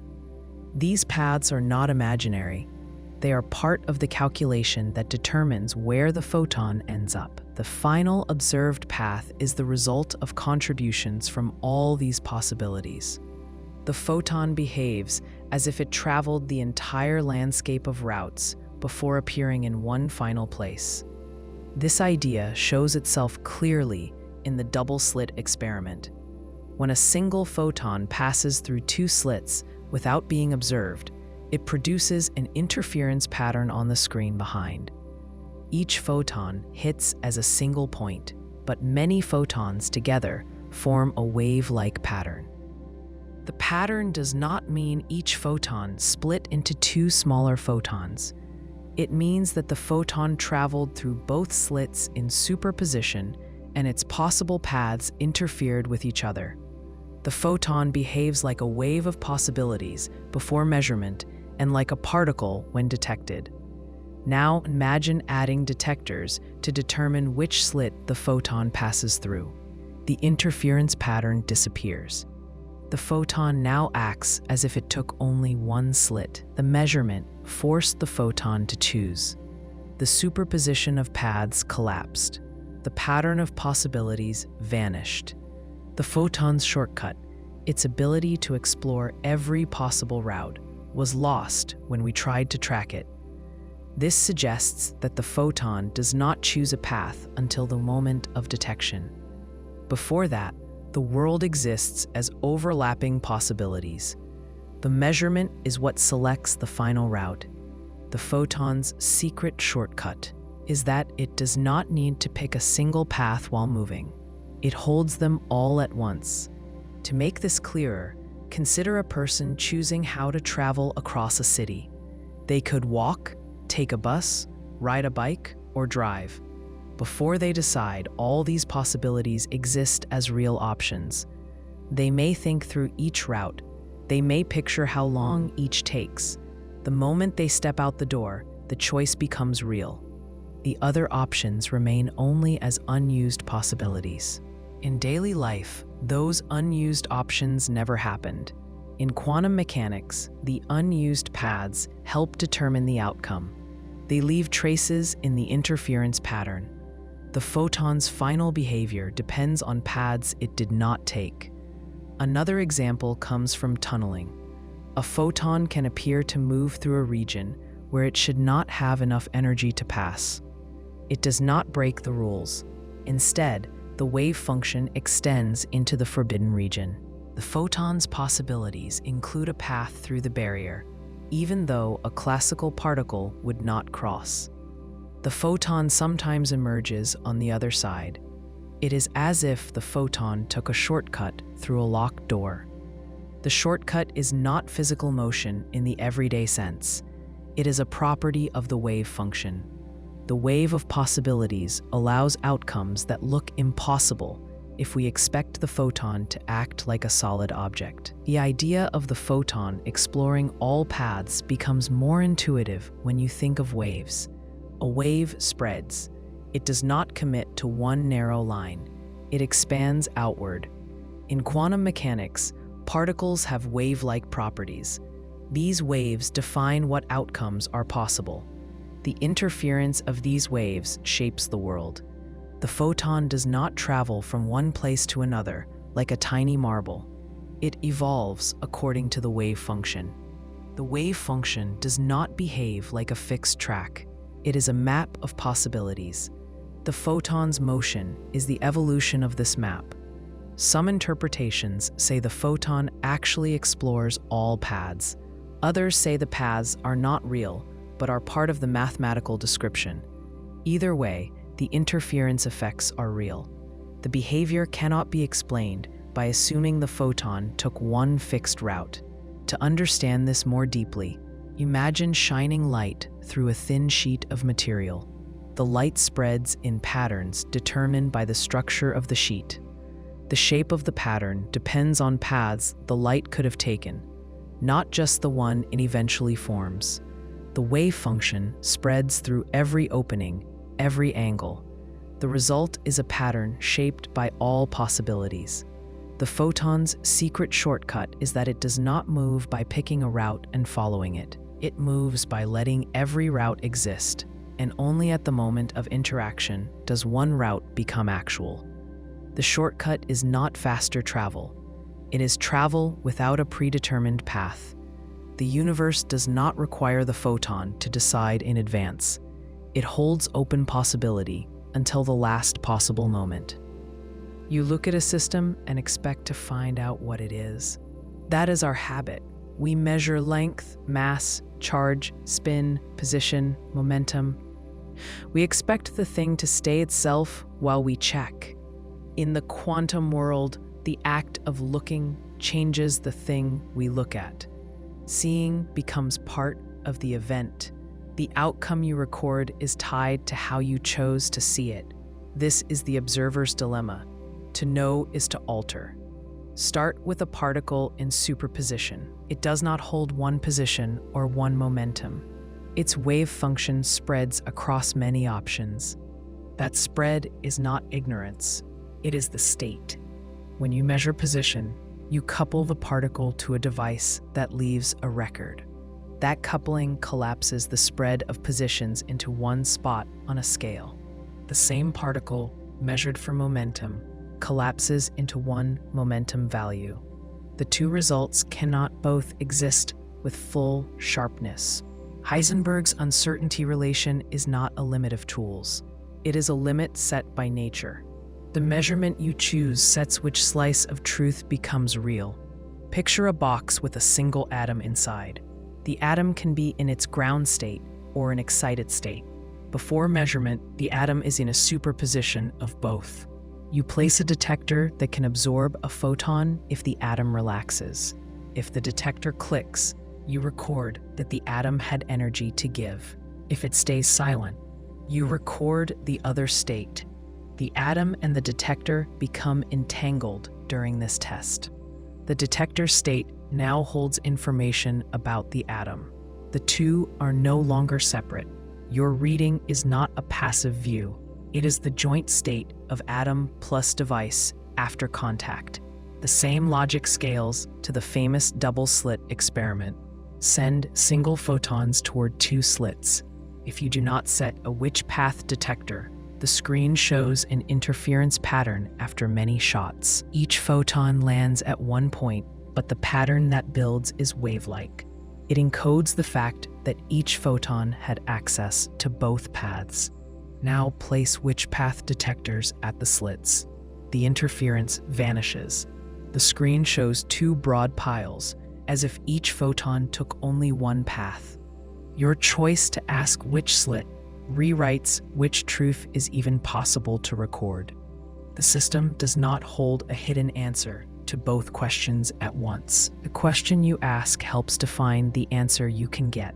People often ask if human awareness is required. It is not. A Geiger tube, a camera sensor, A stray photon, the air itself, can act as the observer. Observation means an interaction that leaves a stable record in the environment. Decoherence is the name for this spread of information. The system becomes entangled with countless degrees of freedom around it. Phases between alternatives wash out. The interference terms fade. What remains looks like a classical mixture. You do not need a mind in the loop. You need a record that will not be erased by the next tip of time. Still, a puzzle remains. The wave function evolves smoothly by the Schrödinger equation until a measurement. Then, in standard accounts, it collapses. Two rules sit side by side: unitary evolution and collapse. How do they fit? That is the measurement problem. Some interpretations accept collapse as a real physical process. Some push it away and say the wave function never collapses. In many worlds, the joint state of system and apparatus branches. Each outcome lives in a branch. In de Broglie-Bohm theory, particles have definite positions guided by a pilot wave. In objective collapse models, a stochastic term kills superpositions above a scale. Experiments test fragments of these views, yet they all agree on the core dilemma. What you measure changes what is there to be measured. Think through a practical case. You run a quantum computer. A qubit sits in a superposition of 0 and 1. The circuit applies gates that rotate its state on the block sphere. At the end, you read the qubit. The readout couples it to a measurement line and an amplifier. That coupling projects the qubit onto 0 or 1. Before the readout, the qubit's phase relative to other qubits matters. After the readout, that phase is gone. Your choice to look at that qubit at that instant sets which algorithmic branch survives. You could delay the readout and let more gates act. You could measure a different basis. Each choice writes a different truth into the device. Now picture a Mach-Zehnder interferometer. A beam splitter sends a single photon into two paths. Mirrors guide both paths to a second beam splitter. With both paths open and phase aligned, one output port lights up, the other stays dark. Insert a detector in one arm that records passage. The dark port now clicks half the time. Your detector broke the phase relation by storing which path data. If you replace the detector with a device that can erase the which path information before the final beams meet, interference returns. You did not change the past. You changed which record could exist at the end. The outcome is tied to the information structure your setup allows. The dilemma shows up even in gentle probes. A weak measurement extracts only a little information per trial and disturbs the system less. You repeat many times and build an average. The disturbance is small each time, but not zero. Every way of learning costs something. The more you know about one observable, the less phase you keep for its conjugate. Knowledge trades against coherence. That trade is not a flaw of meters. It is how quanta work. Consider a sensor designer faced with this limit. They must pick what feature the device will resolve and what it will lose. A high-precision position sensor uses strong coupling to position. It scrambles momentum. A momentum spectrometer preserves position less well. Choices about optics, gain, and bandwidth are choices about which truths the world will show. A blueprint is a statement of what reality will be once the device touches it. There is a softer mirror of this in daily life. You enter a room and ask a child, "Did you break the vase?" The question itself narrows the space of answers. The child's mind reorganizes the memory under the pressure of your frame. The story you record is not the same story you would get if you asked, "What happened this afternoon?" Your question writes the shape of the truth you will file away. In physics, the effect is not social. It is physical. Your apparatus couples to the system and forces a basis. But the feeling is similar. The lens fixes the picture. Entanglement makes the dilemma wider. Measure one particle of an entangled pair. You project the joint state. Your local choice fixes correlations that show up when results are compared. No signal outruns light. Still, the form of truth that survives is set by the question you asked here. Change your basis here, and you change which correlation can appear there. Once data meet, what is true for the pair is a joint fact that depends on the geometry of both measurements. Engineers exploit the same feature for metrology. In quantum sensing, you choose how to squeeze noise. You can reduce phase noise at the cost of amplitude noise, or the reverse. You pick a quadrature because the measurement will reward it. The act of measuring feeds back into the field and shapes the noise you end up with. You do not flee the dilemma, you steer it. Even biology brushes it. In fluorescence microscopy, each emitted photon that you collect gives location information about a tagged molecule. But detecting that photon means the molecule has jumped to a lower energy state. It cannot emit that same photon again. You trade brightness for knowledge of position. Stimulated emission depletion microscopes squeeze the emission region by driving molecules dark around a spot. The image sharpens because the setup writes a new rule for where light can come from. Seeing rewrites the sample's emission pathway. Think also about time. In delayed choice tests, you choose detection modes late. You still see the pattern that matches your final choice. What you allowed the apparatus to remember sets what earlier parts of the setup can count as a path. The photon did not consult the future. The past had not been fixed. Your late choice is part of the one event that includes source, path, and screen. The truth forms as a whole. All of this tempts a retreat to a simple claim. Fine, then I will not look. But the world looks all the time. Air molecules, thermal photons, stray fields, lattice vibrations, each acts as an observer. That is why the macroscopic world appears stable. Decoherence by the environment forces effective collapse at scales we can see. To escape that, you must cool, isolate, shield, and time your actions. You must build silence around the quantum so that your single question is the loudest voice. So the observer's dilemma is not a trick of words. It is a design problem, a law, and a guide. You cannot learn without touching. You cannot touch without changing. You decide what to ask. You accept what that asks of the system, and the world answers in the language your apparatus makes possible. Imagine the early morning before anything has begun. The house is still. The sky is pale. The air is quiet. You have not yet spoken, not yet chosen what to do first, not yet stepped into the day. Many versions of the day exist at once. You could rise and walk. You could stay lying down. You could call someone you have not spoken to in years. Nothing has happened yet, but many paths feel present. They wait for the moment one becomes real. In the quantum world, this moment of quiet is not just a feeling.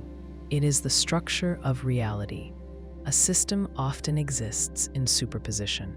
It does not hold a single defined state until an interaction forces one. A particle can have multiple positions, multiple possible spins, or multiple energy levels at once. These possibilities are not guesses. They live in the wave function, which holds them together in a single, combined state. The system evolves as a wave of possibilities. Only when a measurement occurs does the wave collapse into one definite result. Consider a simple photon approaching a beam splitter at dawn. If no measurement device watches the path, the photon behaves like a wave that travels down both paths. Two versions of the photon move through space. They overlap, they interfere. The result of this overlap determines where the photon will appear when it finally reaches a detector. The photon did not choose a path while traveling. Both paths existed. Only the detection at the end forces the photon to show one. This idea feels distant from daily life, but the structure appears again when we think about choices we have not yet made. Before choosing, multiple futures are possible.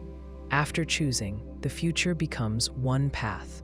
The difference is that in ordinary life, these possibilities live in thought. In the quantum world, they live in the physical state itself. The superposition is real. To see how superposition behaves, imagine an electron bound in an atom. It can occupy specific energy levels. Sometimes it sits in a superposition of two levels at once. This state is not half in one and half in the other. It is fully in both, described by a single wave function that includes both possibilities. When the electron interacts with a measuring device that checks energy, the device forces a single energy value to appear. Before measurement, the electron did not have one energy. After measurement, it does. This shift is not magic. It is the nature of how quantum information works. Interaction creates a record, and the record fixes the state. Without that record, the system continues to hold its multiple possible forms. As the scale grows larger, superpositions become harder to observe. The environment interacts with systems constantly. Molecules of air bump into atoms. Light scatters. Vibrations pass from one object to another. These interactions cause decoherence. Decoherence forces the system to pick one outcome because the environment records information in a way that cannot be undone. That is why we do not see chairs in superposition. The environment has already asked the question. But at dawn, in the smallest scales, before the world of interactions becomes loud, the superpositions exist. They are quiet states that have not yet resolved. If the world were completely isolated and silent, these superpositions could persist for a long time. In laboratories, scientists create conditions close to this silence by cooling atoms to near absolute zero and shielding them from light and air. Under these conditions, superposition becomes visible.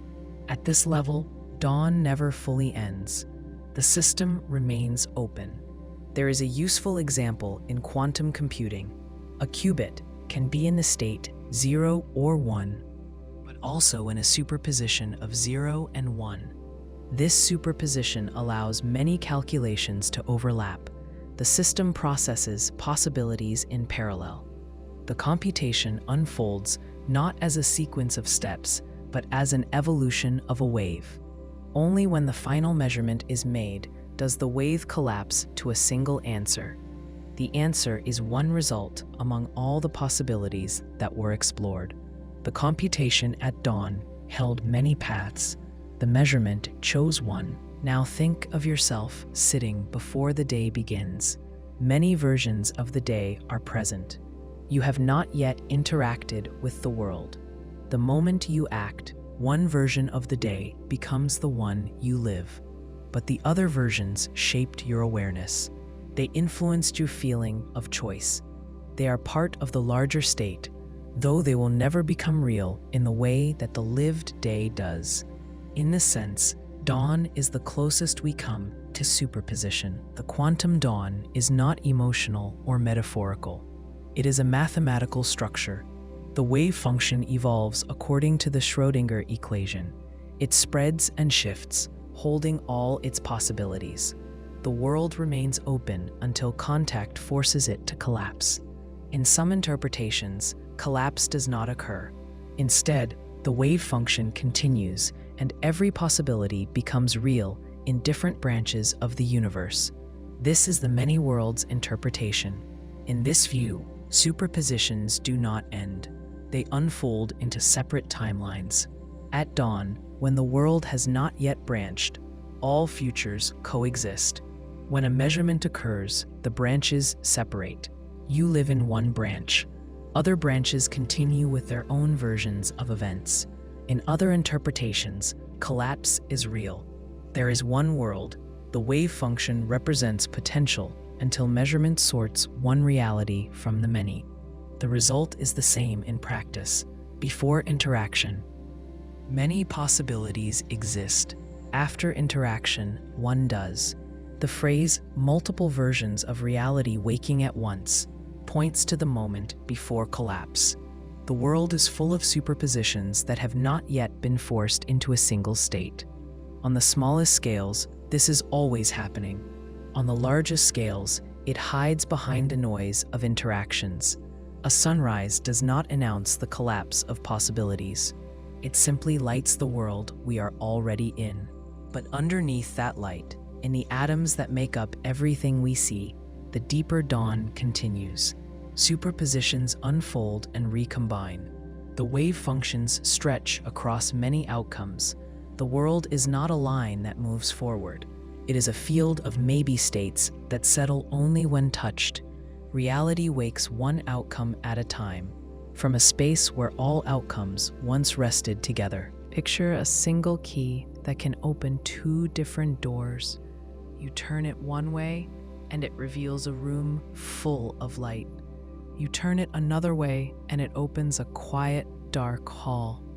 The key does not change shape. The doors do not move from where they are. Yet the meaning the key has depends on the lock it turns. In physics, this is duality. The same object, the same equation, or the same field can appear in two different forms. Both descriptions are valid. Neither is more true. The world allows both at once, and context decides which one appears. Wave-particle duality is the most familiar example. A photon behaves like a wave when allowed to spread through space. It interferes with itself. It takes all paths. But when a detector records its impact, the photon behaves like a particle. It arrives at a single point. The photon does not switch between being a wave and being a particle. It is described by a wave function that holds both possible descriptions. The experiment you perform determines which face the photon shows. The key is the same. The lock determines the outcome. This duality also appears in the behavior of electrons. An electron orbits an atomic nucleus not like a planet orbiting a star, but as a standing wave. Yet when measured, the electron appears as a localized point. It has a definite charge and mass. The electron is not hiding one form behind another. Its full reality includes both. The wave description tells you how it evolves. The particle description tells you how it interacts. You choose the door and the electron fits. To see why this matters, think of a coastline. From far above, the coastline looks smooth and simple. From close up, it is jagged and broken into many curves. Both descriptions are true. The coastline has one form at one scale and another form at another scale. The shift in scale changes what the coastline means. In quantum systems, the shift happens not by scale, but by the act of probing the system. The system carries more than one possible form. Your method of looking selects which one becomes relevant. Another example is the duality between position and momentum. The more precisely you measure position, the less precisely momentum can be known. The more sharply momentum is known, the more spread out the position becomes. This is not a flaw of instruments. It is a feature of how the wave function stores information. Position and momentum are like two locks on the same key. To turn one lock smoothly, the key must not engage the shape required for the other. You can open one door at a time. Both are part of the same structure, but you cannot hold both fully at once. In solid-state systems, this duality becomes everyday. Electrons inside a metal are described not as single particles, but as waves that spread through the entire structure. Yet when you measure current, charge appears as discrete units. The electrons behave like a fluid, but the fluid is made of quantized pieces.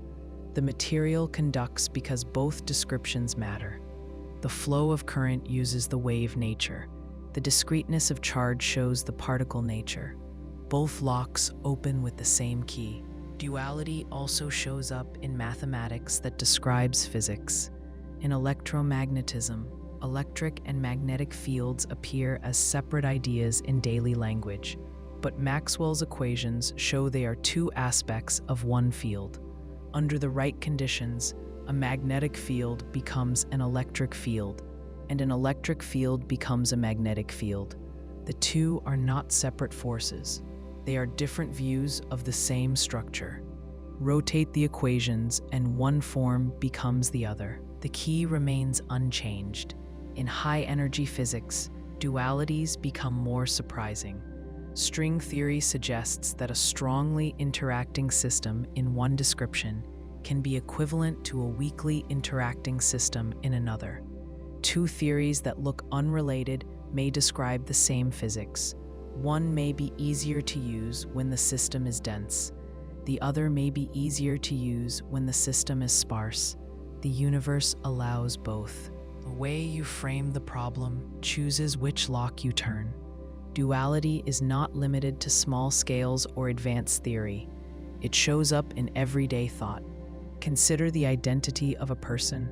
At one moment, a person behaves with calm and clarity. At another moment, the same person becomes nervous or unsure. Both versions are real. The self holds more than one pattern. The situation, the environment, and the question asked draw out different responses. The person does not change identity each time. There is a larger state that includes both. The context chooses the form that appears. This also comes up in language. A word may hold two meanings. The meaning you hear depends on the sentence. The sentence acts as the lock. The word is the key. The word does not change. The meaning emerges from the relation between key and lock. In physics, the experiment is the sentence. The phenomenon is the word. The meaning of the system comes from the conditions of interaction. Quantum experiments do not show the world hiding answers. They show the world holding multiple valid descriptions until one becomes necessary. The system does not settle ahead of time. It waits. The waiting is not indecision, it is completeness. The wave function holds all possible expressions of the system under the laws of evolution. Measurement is not discovery, it is selection. Duality in nature is not a riddle meant to frustrate. It is a sign that the universe does not flatten into one mode of explanation. Reality does not insist that we describe it with one voice. It allows multiple forms to coexist. The act of observing calls forth the form that fits the situation. The key fits two locks because the underlying structure can be understood from more than one angle. Both views reveal something real. Neither view holds everything. The world remains larger than the description we choose. Stand in a doorway with one foot inside and one foot out. For a moment, you could go either way. The choice has not been made. The air feels open. The world is still flexible. The next step will decide which room you stand in. After that step, the other room is not part of your world anymore. It becomes a path you did not take. In daily life, that seems like a simple emotional moment. But in quantum mechanics, this moment has a precise form. A system can hold multiple possible outcomes in superposition. When an interaction forces a result, those possible outcomes separate. They do not blend, they diverge. The idea of parallel selves at the threshold begins with the wave function. The wave function holds all possible states of a system at once. It is not a cloud of confusion. It is a map of probability. The system does not have to choose a state until an event forces it to do so. Before that moment, system evolves as if all outcomes were active. This is not imagination. It is the physical description that allows interference patterns to appear in experiments. When a photon travels through a double-slit setup without observation, it behaves as if it traveled through both slits. Both paths are present in the wave function. The photon only becomes a photon that went through the left slit or a photon that went through the right slit.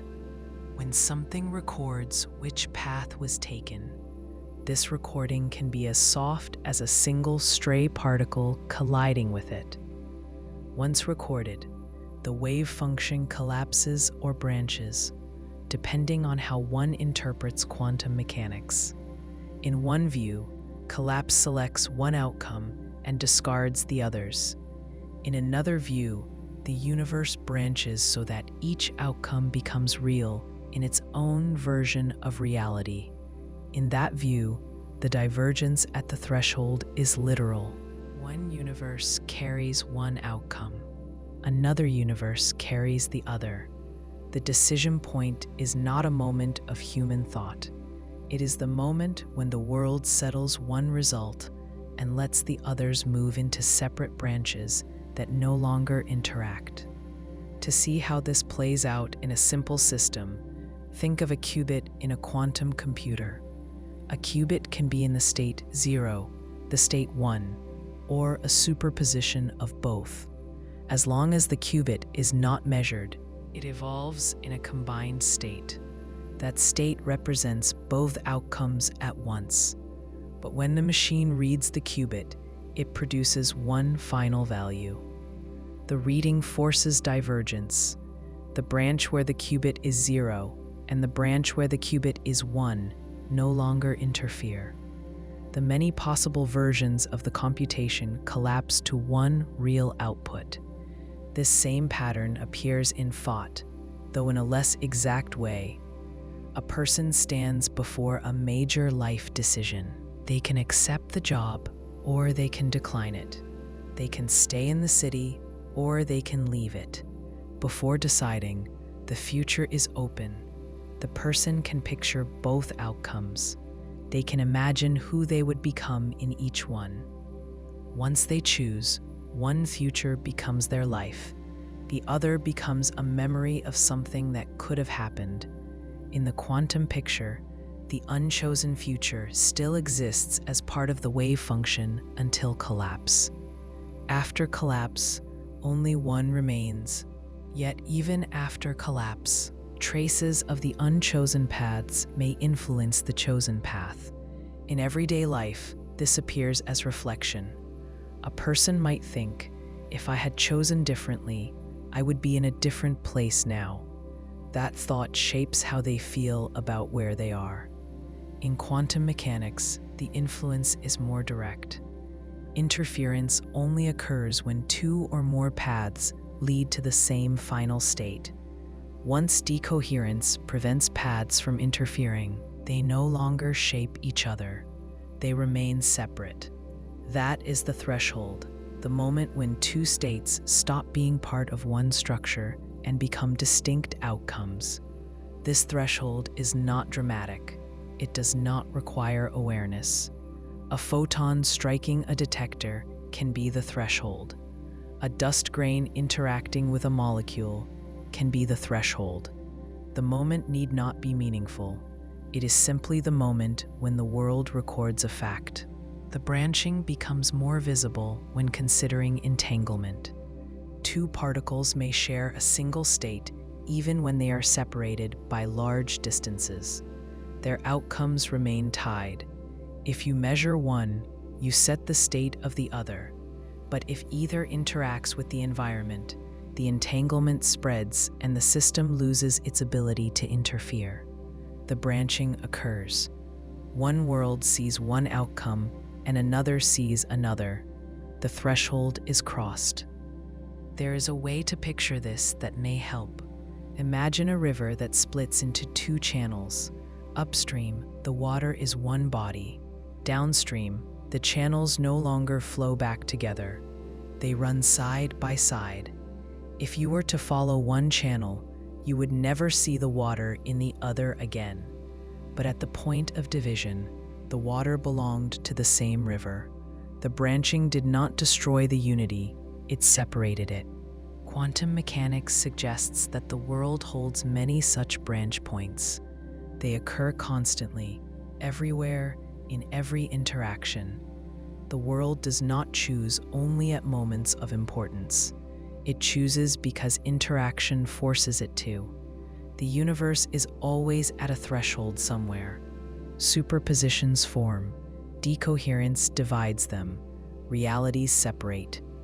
Imagine yourself again in the doorway. Before the step, many versions of you are implied by the moment, not personalities or fantasies, but actual possible forms your future can take. The instant you step, one form becomes the one that continues. The others do not vanish. They are simply no longer reachable from where you now stand. At the quantum scale, this is not metaphor, it is structure. At the human scale, it is a quiet echo. The threshold is always present, but we notice it most when the next step matters. The paths diverge, and only one will carry your name. Imagine shaking a box filled with coins and listening to them rattle. Each coin flips and spins, bouncing off the sides. You cannot predict how any single coin will land. Yet if you shake the box long enough, you can predict something else with great confidence. About half the coins will land heads and half tails. One event is unpredictable. The pattern across many events is reliable. Probability is that pattern. It is the structure that emerges when we step back from the noise of single outcomes. In the quantum world, this shift from individual uncertainty to patterned behavior is not just practical, it is foundational. A single particle event, such as radioactive decay, has no exact schedule.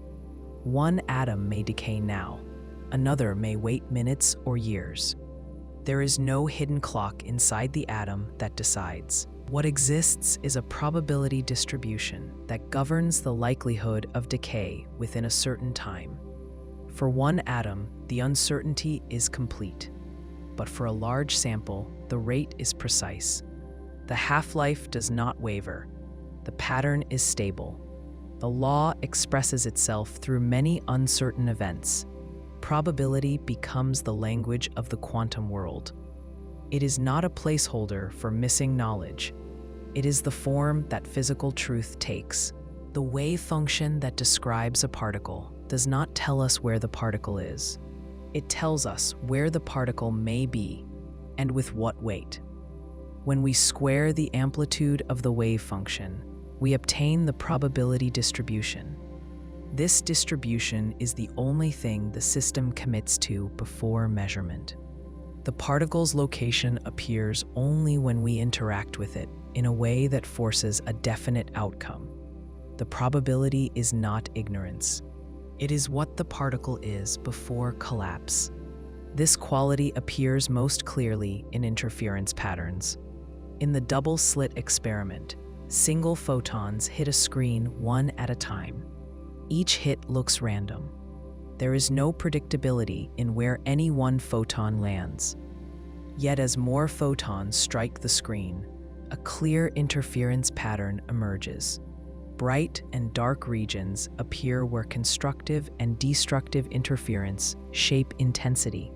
The pattern is law. Single points are noise.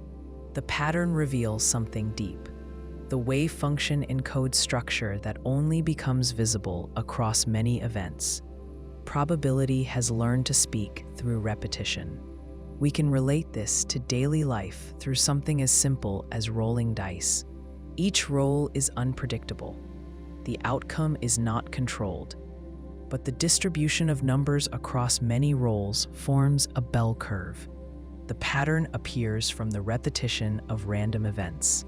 But in the classical case, the randomness comes from complexity of motion, friction, and starting conditions. If we could know every force and every angle, we could predict the roll. In the quantum case, that prediction is not possible. The probability is not hiding deterministic detail. It is the true description. In statistical mechanics, temperature and pressure come from the collective behavior of many particles. A single molecule has no temperature. Temperature is the average kinetic energy of a great number of molecules. Pressure is the force of many impacts. These quantities have meaning because large numbers smooth the randomness. The behavior of gases follows precise laws because probability governs them. We never need to know what one molecule is doing. The pattern speaks for them all. Now consider a spin half particle. Its spin can be measured along any axis. If the spin state is aligned with the measurement axis, you get a definite result. If the spin state is at an angle, you get a distribution of outcomes. Repeated measurements produce proportions that match the square of the corresponding wave function components. Even when each event feels like a coin flip, the overall distribution matches the predicted probabilities with steady reliability. The probability is not approximate. It is exact. The randomness is not disorder. It is the fine grain of a deeper order. This same structure appears in fields of nature beyond physics. Think of a crowd at a crosswalk. Each person decides when to step forward. No single decision is predictable, yet the crowd tends to move in waves. The motion has rhythm that emerges from countless individual choices. The pattern is not planned. It forms because many small uncertainties align into a stable result. The crowd's flow is probability speaking in human scale, or consider evolution. Mutations occur randomly, but natural selection acts on the results. Over many generations, patterns emerge. The species shapes itself through the distribution of outcomes. The randomness of mutation does not prevent the formation of structure. The structure arises because the distribution of outcomes repeats across time. The pattern is the message written through the uncertainty. In quantum computing, probability becomes more than description. It becomes a tool. A qubit can hold a superposition of states. A quantum algorithm shapes the relative phases of these states. When interference strengthens some outcomes and weakens others, the probability distribution shifts. At the end of the computation, measurement selects an outcome based on that distribution. The result is not a single trajectory of logic. It is the outcome of many paths combining into one weighted answer. The algorithm is a choreography of probability, arranged to favor the correct result. Probability does not speak in single voices.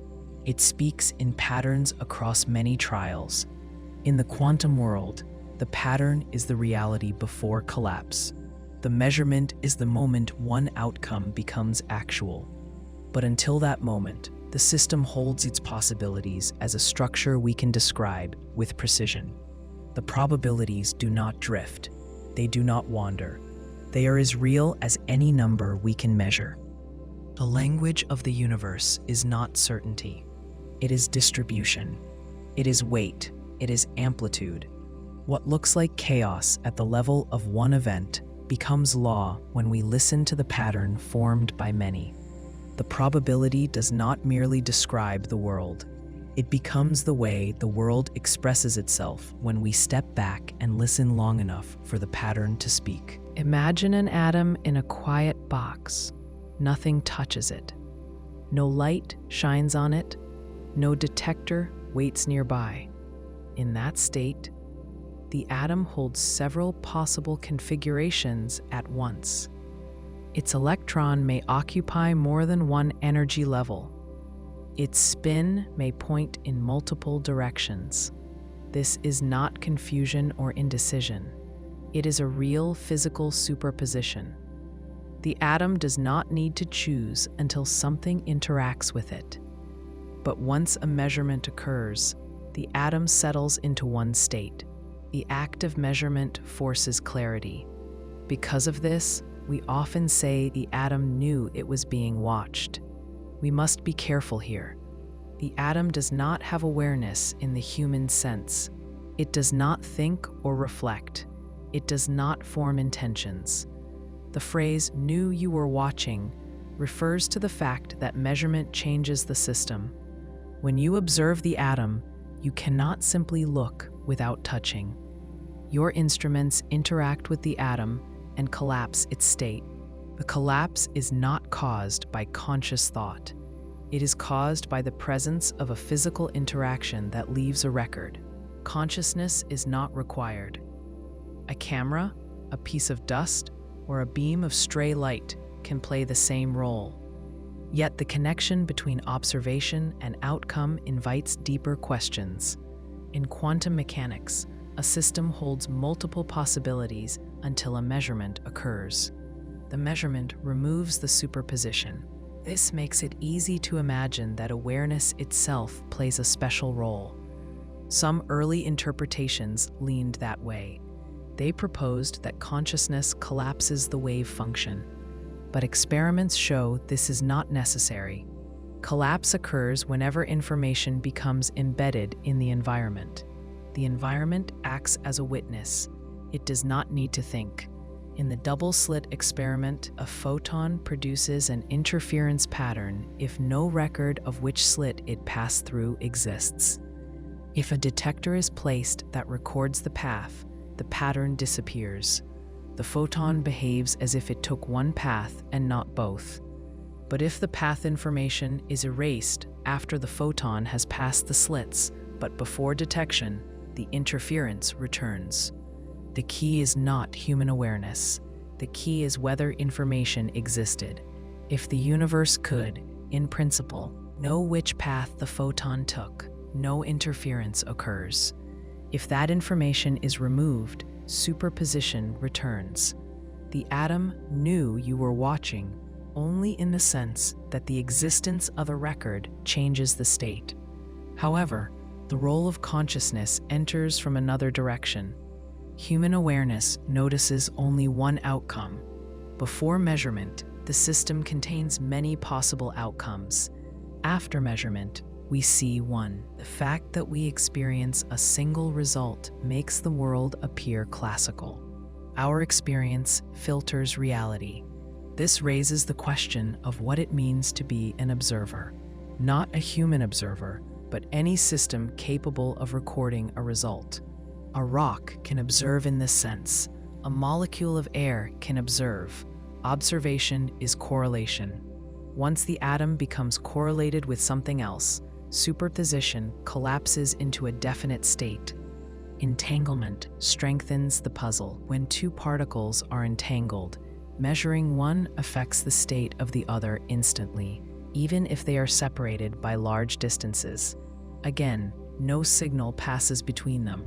No message travels faster than light. The two particles share a state that must be described together. The measurement forces a definite outcome.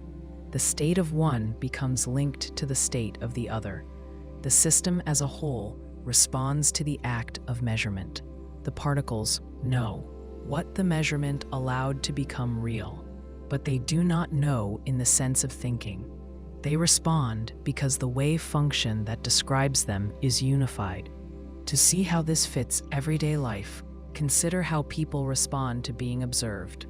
A person walking alone may move with ease. When they realize someone is watching, they may adjust posture or tone. The awareness of being seen changes behavior. The act of observation alters the outcome. The change is not magic. It is response to context. In quantum mechanics, the response is automatic. The measurement sets the basis in which the system expresses itself. There is another example in how instruments function. A microscope cannot reveal a sample without interacting with it. Light must strike the sample to show it. The light changes the sample by doing so. A stronger beam shows more detail, but also alters more. A weaker beam shows less detail, but leaves the sample closer to its original state. there is always a trade-off. To see is to disturb. In quantum mechanics, this trade is absolute. Any attempt to gain complete information about one property destroys the ability to know another.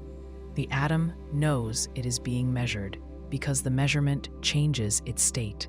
This leads us to the idea of quantum decoherence. Decoherence occurs when a system interacts with its environment and loses the ability to maintain coherent superposition. A particle in a vacuum may hold a stable superposition for a long time. A particle in air decoheres almost instantly. The environment records information constantly. The world is full of observation-like interactions. This is why we do not see chairs in superposition. The environment measures them all the time. The macroscopic world is the result of constant, uncontrolled observation. The connection between consciousness and matter appears when we notice that consciousness is part of the physical world. The brain is made of atoms and fields that obey quantum rules. Thoughts emerge from physical processes. When you observe a quantum system, you use your senses and instruments. Your brain forms a record. The record becomes part of the world. Consciousness is not separate from the physical chain of measurement. It sits at one end of it. Awareness is built out of matter, and matter shapes awareness. The atom does not respond to thought. It responds to interaction. But thought arises because atoms interact in very specific ways. So, the boundary between mind and matter is thin. We often speak as if the mind watches the world from the outside. Quantum mechanics shows that watching is participation. When you observe, you join the system. The atom and the observer become part of one state. The atom does not know you in the way a person does, but your presence and your question help determine what becomes real. Imagine standing at a table with a coin in your hand. You flip it. The coin rises, spins, and falls. When it lands, it shows heads or tails. The moment seems simple. The cause is the flip, and the result is the landing. But in physics, especially at the quantum scale, the world is not always arranged in this one-way direction. There are situations where outcomes help determine what we call causes. There are symmetries in the laws of nature that allow time to run both forward and backward in the equations. The motion does not require direction. The universe holds patterns that work the same, whether time moves ahead or in reverse. The coin can be flipped back. Many physical laws display time symmetry. If you record a video of two billiard balls colliding and then play it backward, the motion still obeys the laws of mechanics. The equations work either way. Only friction and heat break this symmetry in everyday life. But friction and heat involve many particles interacting at once. On the level of single particles, the basic laws show no preference for direction. The world at that level does not insist on a clear arrow of time. Quantum mechanics deepens this situation. In the path integral formulation, a particle explores all possible routes between 2 points. The calculation does not require those paths to move forward only. In some interpretations, paths that move backward in time also contribute to the final result. These backward paths do not create paradoxes in daily experience.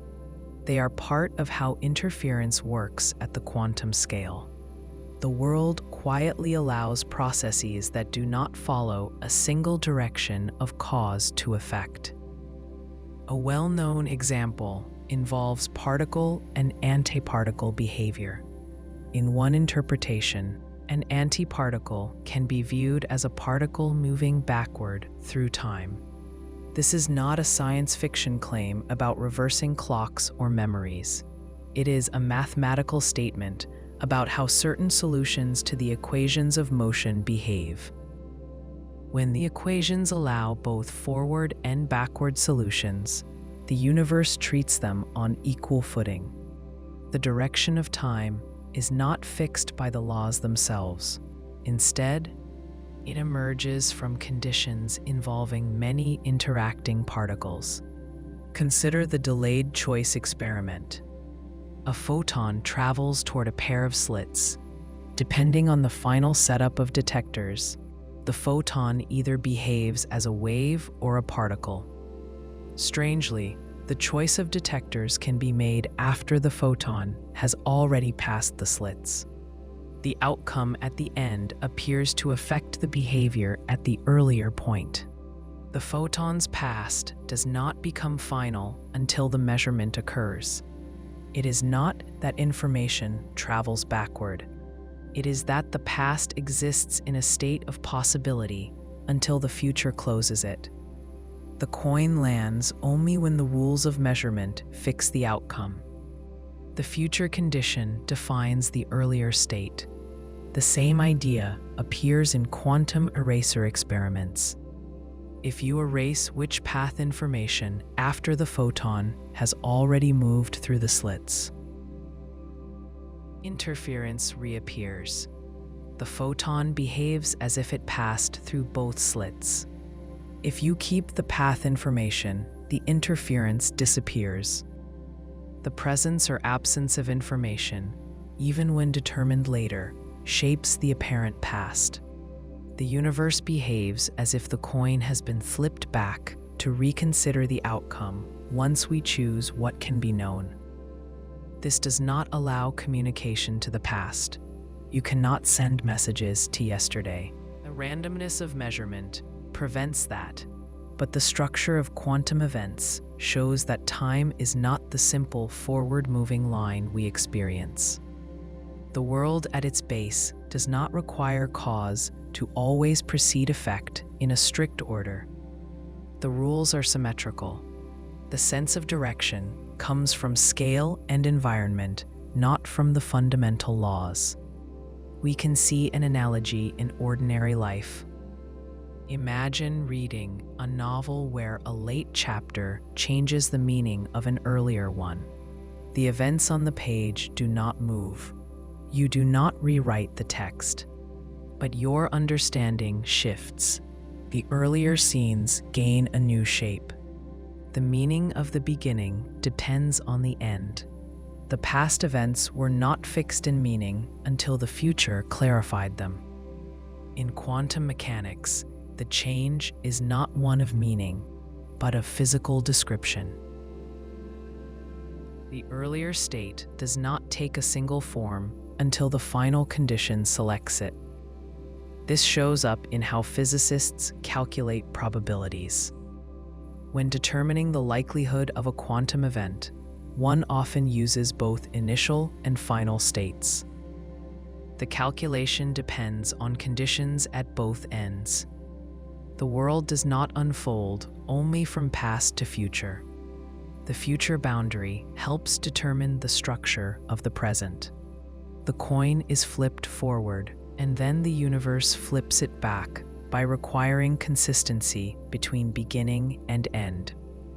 Symmetry in physics means that many transformations leave the laws unchanged. Time reversal symmetry means the laws work in either direction. Charge parity symmetry relates particles and their mirror image behavior. When these symmetries break, new patterns emerge. The imbalance between matter and antimatter in the universe may come from a slight asymmetry in interactions at small scales. The breaking of symmetry selects one reality from many allowed ones, just as measurement selects one outcome from a superposition. In classical experience, the arrow of time comes from entropy. Entropy measures how many microscopic configurations correspond to a macroscopic state. systems move toward states with more possible configurations. A cracked glass has far more possible arrangements than an intact one. So the universe tends toward disorder. This gives time its direction. But this is not a law of motion. It is an outcome of statistics. The underlying rules still allow time to run either way. At the quantum level, before many interactions push systems toward entropy, the rules do not enforce direction. Before decoherence spreads information into the environment, superpositions remain open. The world holds many possible outcomes. The final boundary conditions help determine which becomes real. The universe does not simply roll forward. It adjusts itself so that the entire chain of events forms a consistent whole. To say the universe flips the coin back is to say the world does not settle the coin's value the moment it is thrown. It waits. It holds outcomes open. It allows future conditions to shape the structure of earlier possibilities. Cause and effect remain meaningful, but their order is not as absolute as our everyday experience suggests. The symmetry in the laws allows the path to be traced from either end. The coin spins in both directions until the moment the world commits to one face. Picture a ripple moving across a still pond. It spreads in smooth rings. You can see the pattern, but you cannot point to a single water molecule and say that one alone is the wave. Now picture a small stone held in your hand. It is definite. It has edges. You can touch it. These two images help describe the two faces of quantum objects. Sometimes they spread out like waves. Sometimes they show up as sharp, localized particles. The shift between these identities does not happen as a dramatic event. It happens in the quiet space where interaction begins. That quiet space is the silence between wave and particle. A photon is a good example. When it travels through space without being observed, it behaves like a wave. The wave function describes how it spreads and how it can interfere with itself. If the photon passes through two slits with no detector in place, it does not choose a path. The wave function goes through both slits. On the screen behind the slits, a bright and dark pattern appears. This pattern comes from interference between the two parts of the wave. At this stage, the photon has no single location. It is a spread-out possibility. Yet, when the photon strikes a detector on the screen, it arrives as a particle. It lands at a specific point. The landing is not smeared, it is exact. The photon transfers energy in one packet. The same object that behaved like a wave now acts like something with a clear, bounded position. The shift did not take time. It did not fade gradually. It happened at the moment of detection. Between these two states lies something harder to describe. It is not the wave state. It is not the particle state. It is the unfolding of the wave function in time. Before any measurement fixes an outcome, the photon is real in this stage. It is not vague, but its reality is not shaped to fit the categories we use for everyday objects. The silence between wave and particle is the period when the system evolves without forcing a decision about which identity it will show. We can see the same structure in electrons. In atoms, electrons do not sit in fixed orbits. They exist as standing wave patterns. These patterns describe the probability of finding the electron in different regions. The electron does not have a single spot that it moves through. It exists as a distribution. Yet when we measure the electron's position, it appears at a point. The measurement outcome is sharp. Before measurement, the electron is a wave. After measurement, it is a particle. The silent space between is the state described by the wave function before collapse. This silence is not mysterious in the sense of being mystical. It is formal. The Schrödinger equation describes how the wave function evolves. The wave function is continuous. It changes in time. The collapse, when it occurs, is not described by that same equation. Collapse is the result of interaction with something that records information. Once information exists, the wave function no longer remains in a state of pure possibility. The presence of a record forces a single outcome. In many situations, there is no clear boundary between system and observer. The environment interacts with quantum systems constantly. Air molecules collide with atoms. Light reflects off surfaces. Vibrations pass between objects. These interactions cause decoherence. Decoherence does not destroy the wave function. It spreads information out into the environment.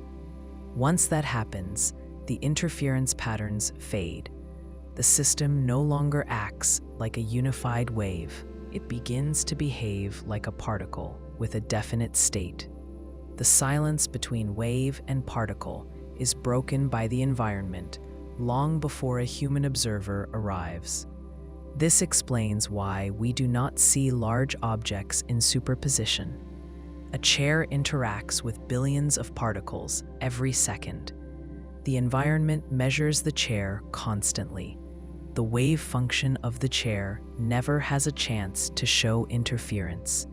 The silence between wave and particle becomes too short to notice. But on small scales, where isolation can be maintained, the silence stretches.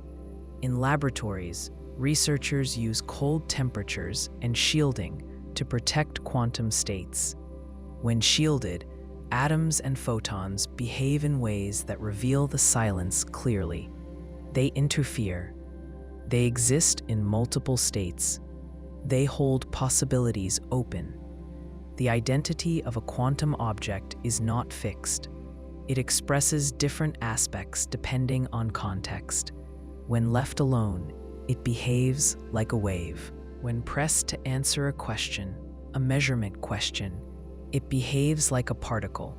The question determines the form of the response. This does not mean the particle switches identity. It means that wave and particle are not separate realities. They are two ways the same system can express itself. One way to picture this is to think of a melody played on a single instrument. When you listen closely, you may hear individual notes. Each note is like a particle. It has a clear tone and a start and end. But when you step back and listen to how the notes connect, you hear the melody as a flowing pattern. The melody is like the wave. It is not located in any single note. It comes from how notes relate to one another. The silence between wave and particle is the shift in attention between the melody and the notes. This also appears in how we describe light. Light is made of photons. Each photon carries energy, yet light can behave like a continuous wave. We describe it using wavelengths, frequencies, and interference. Both descriptions are correct. The identity of light depends on how we interact with it. The silence between wave and particle is the period before we choose which description becomes relevant. In the mathematics of quantum mechanics, this silence is represented by the wave function evolving with time. The wave function does not commit to one outcome or another until a measurement selects one. This selection does not come from thought or intention. It comes from interaction that leaves a record. Once the record exists, the wave of possibilities falls into one realized form. The flickering identity of quantum objects is not a flaw or a trick. It reflects the structure of nature. Quantum systems do not choose whether to be wave or particle. They hold both as potential. The world we see arises from how these potentials resolve when contact occurs. The silence between wave and particle is the space where reality remains open, holding more than one form until the world asks it to decide. Imagine a blank sheet of paper. No borders, no markings, no directions. Now imagine that each time you place a point on the page shifts to accommodate it. Distances reshape, angles adjust. The map forms as you make marks. It does not exist before the markings. It grows in response to them. This is one way to think about how reality behaves at the quantum scale. Measurement does not simply reveal what is already there. It plays a role in defining what becomes real. A quantum system is described by a wave function.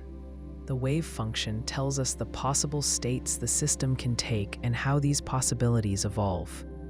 It does not give a single, definite answer about the system's properties before measurement. When we measure something like position or momentum, we're not uncovering a value that was sitting there waiting. We are selecting one outcome from the range of possibilities stored in the wave function. Measurement narrows the state down. The system collapses into one of the allowed results. This collapse is the moment the map draws itself. Consider a single electron in a hydrogen atom. The electron does not orbit the nucleus like a small planet.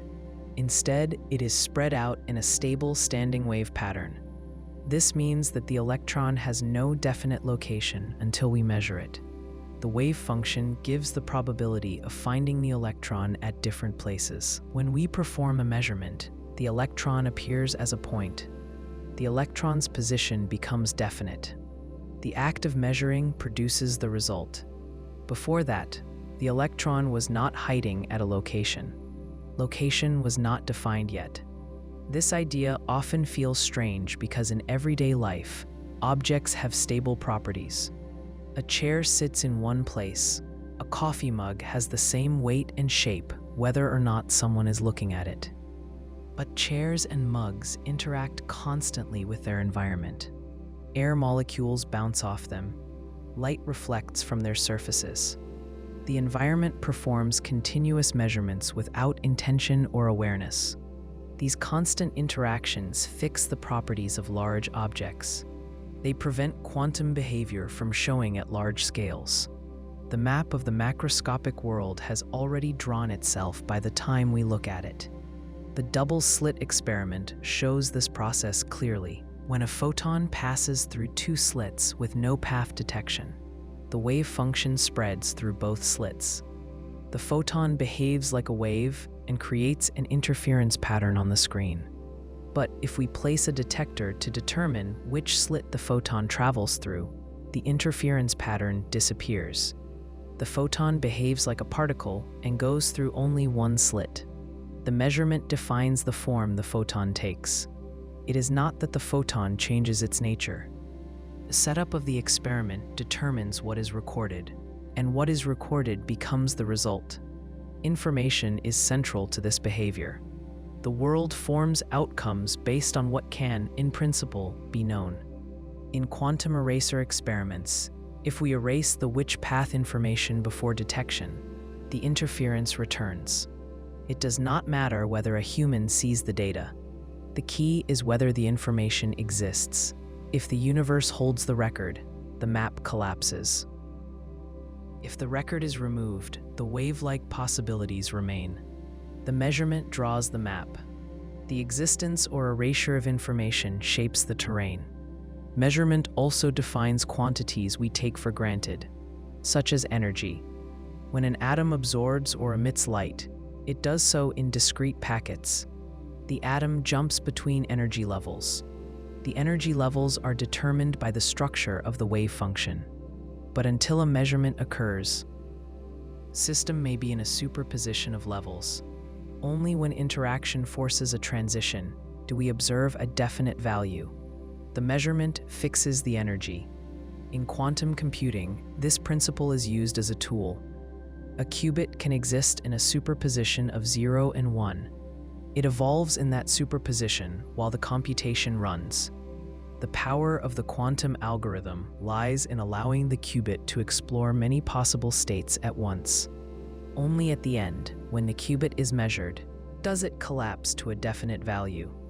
The act of measurement draws the final result from the space of possibilities the system held. The solution does not sit inside the machine waiting. It emerges when the map is drawn. This raises a natural question. Does the universe exist only when observed? The answer is no. The wave function evolves whether or not a conscious being watches it. The structure of the wave function follows precise mathematical rules. The system has a state, but the details of the state, what value becomes real, what form appears, take shape when interaction occurs. The universe is not dependent on human attention. It is dependent on physical interaction that produces information. Consciousness enters only as one way of storing that information. The map draws itself, whether or not the mapmaker thinks about the drawing. To bring this into daily experience, think of how meaning forms. A word on a page has several possible interpretations. The sentence around it defines the meaning. The act of reading selects the interpretation.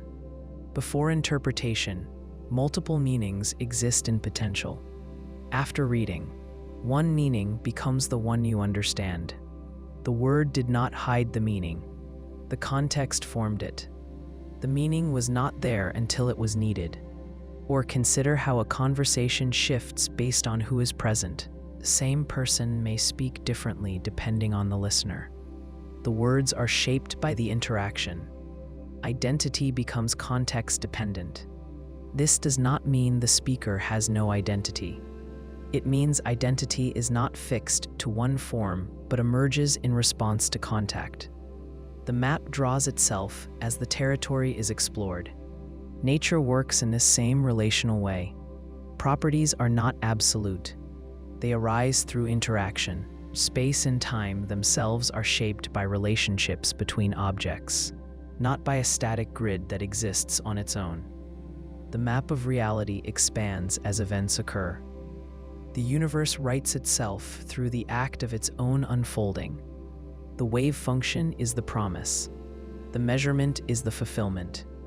Before measurement, the world holds possibilities. After measurement, one of those possibilities becomes the experience we call reality. The map appears as we walk across the land. Picture a room with one chair placed in the center. The space around the chair matters as much as the chair itself. If the room were full of furniture, the chair would feel different. The empty space shapes how the chair is seen, moved around, used. What is not there has an influence. The absence defines the presence.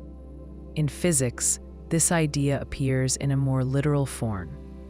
Vacuums are not empty. The vacuum is not a silent void. It seethes with fluctuations of fields. Pairs of virtual particles appear and vanish. The vacuum stores energy, momentum, and structure. What seems like nothing has rules and consequences. When we say something is absent, we often mean something deeper. Something is present in a form we are not seeing directly. Consider the Aharonov-Bohm effect. In this experiment, electrons travel around a region of space where a magnetic field is confined. The electrons never pass through the field itself. Yet the presence of the field inside the isolated region shifts the interference pattern the electrons create. The electrons behave as if they were affected by something that never touched them. The potential, which is not a force in the usual sense, has a real effect. Something present in the space where nothing seems to act writes a signature into the outcome. The role belongs to what is not directly experienced. This effect tells us that absence can be structured. Space is not a backdrop. It can hold shapes that matter even when no object occupies them. The missing field in one region can carry information because the potential that surrounds it has influence. The electrons respond to the shape of the empty region. They respond to the possibility of interaction, not just the interaction itself. We can see the same principle in superposition. When a particle occupies two possible states, the states that are not realized still shape the pattern of behavior. The interference pattern depends on both paths, even though only one path is ever seen at the moment of measurement. The unrealized path has weight. It affects outcomes. The world keeps track of possibilities that never become actual. There is a quiet power in what could have happened but did not. In daily life, this appears when someone pauses instead of speaking. The silence shapes the conversation. A decision not to act influences others. A door left open changes how a room feels. A choice not taken still sits in memory and can shape future thinking. The absence is not neutral. It carries weight. In statistical mechanics, many states of a system are possible. The system tends to move toward states with higher probability. The states that are not taken, those with lower probability, still shape the dynamics. They define the landscape of what could happen. The system settles on one path, but the structure of the landscape is formed by the possibilities that remain unused. The valleys and peaks in the landscape determine the flow, not just the final state.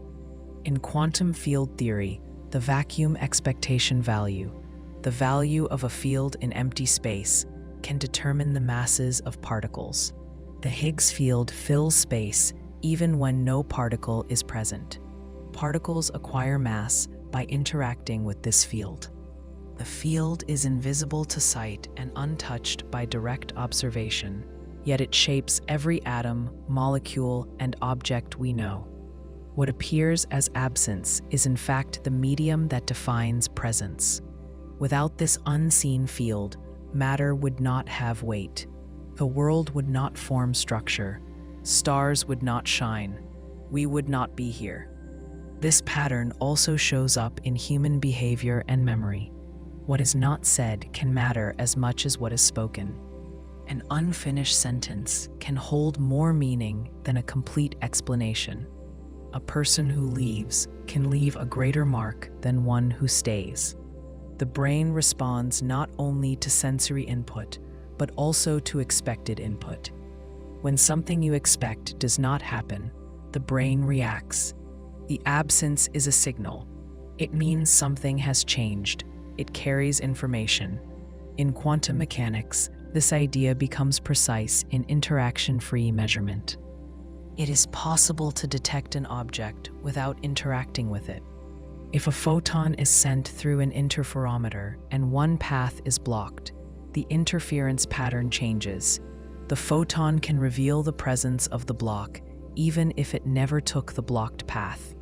It can return information about something it did not touch. What is absent, or what prevents interaction, becomes a form of presence. This seems counterintuitive, but it follows from the logic of the wave function. The wave function spreads across possible paths. If one path cannot be taken, the wave function changes shape. The photon's behavior tells us that something is there, because it cannot go there. The absence creates a signal. The block is known because the possibility of passage is removed. In a simpler image, consider a road that is closed. You do not need to reach the barrier to know the road is blocked. The detours, the signs, the traffic itself reveal the absence. The world moves around what cannot be done. The shape of the world is partly defined by what is missing. We do not often think of silence as a signal, but musicians use silence as part of melody. Painters use empty space to define form. Architects shape rooms by voids as much as by walls. Physicists calculate what cannot happen as carefully as they calculate what can. Absence is not void, it is a condition. It shapes outcomes by limiting or shaping possibility. At the quantum scale, many things that seem absent are active. The vacuum seethes, fields permeate. Probabilities influence outcomes even when no single outcome has occurred yet. A path not taken changes the interference pattern. A blocked route draws a picture through the behavior of the wave function. The world is built not only from what happens, but also from what could happen and does not. What is missing has weight. What is silent shapes sound. What is not chosen remains in the structure of choice. The power of absence lies in its ability to define the form of presence. Imagine standing in front of a doorway that has not yet opened. You know there is something beyond it, but you do not know what shape it will take. The hallway might lead to a garden. It might lead to a long corridor. It might lead to a set of stairs. None of these possibilities are real yet, but none are unreal either. They wait. They press gently against awareness. The moment before anything becomes actual is full, not empty. It holds potential, and that potential is the foundation of the world at its most basic level. In quantum mechanics, this is not metaphor. A system does not come with a fixed set of outcomes already chosen. It comes with a wave function that describes all possible outcomes at once. The wave function evolves in time. It changes smoothly. It predicts how the range of possibilities grows, shifts, or narrows. But until a measurement occurs, none of the outcomes are singled out. The system is not one thing. It is many possible things. The reality we experience emerges when interaction forces one of those possibilities to become actual. Consider a single particle approaching a detector. Before the particle arrives, its location is not fixed. The wave function gives a spread of possible places where the particle could land. Each possibility has a probability associated with it. When the particle hits the detector, it appears at a single point. The detector records a definite result.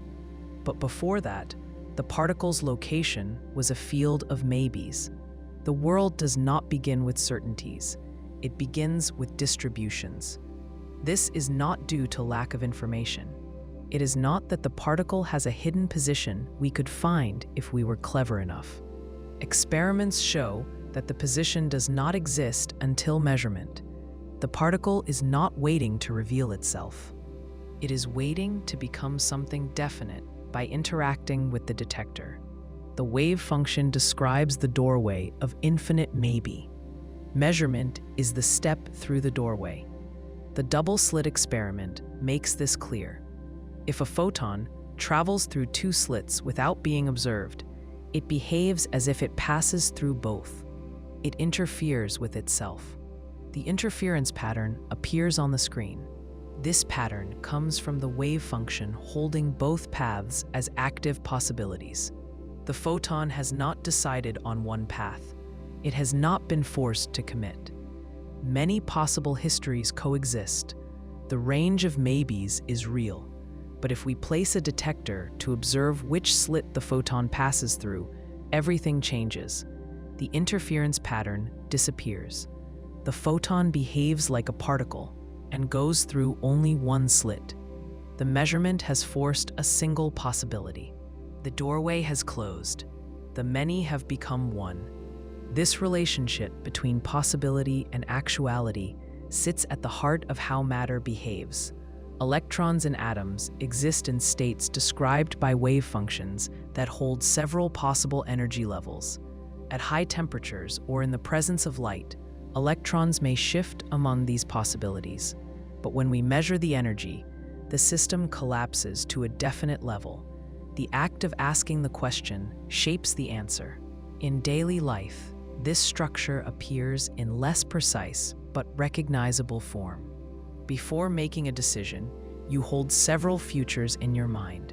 You could leave the house, you could stay, you could call someone, you could remain silent. These possibilities are not abstract thoughts. They shape how you feel, how you plan, how you respond to others. Once you choose, one future becomes real.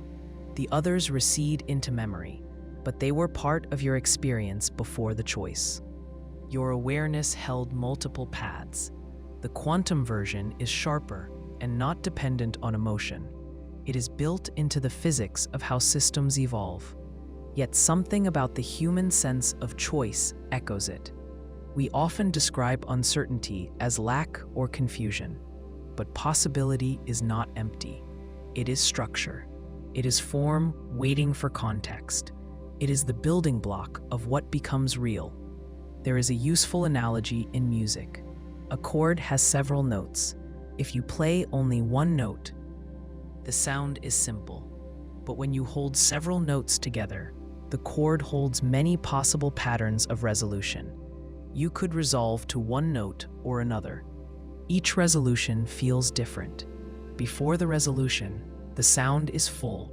It is open. The chord is the doorway of maybe. The resolution is the measurement.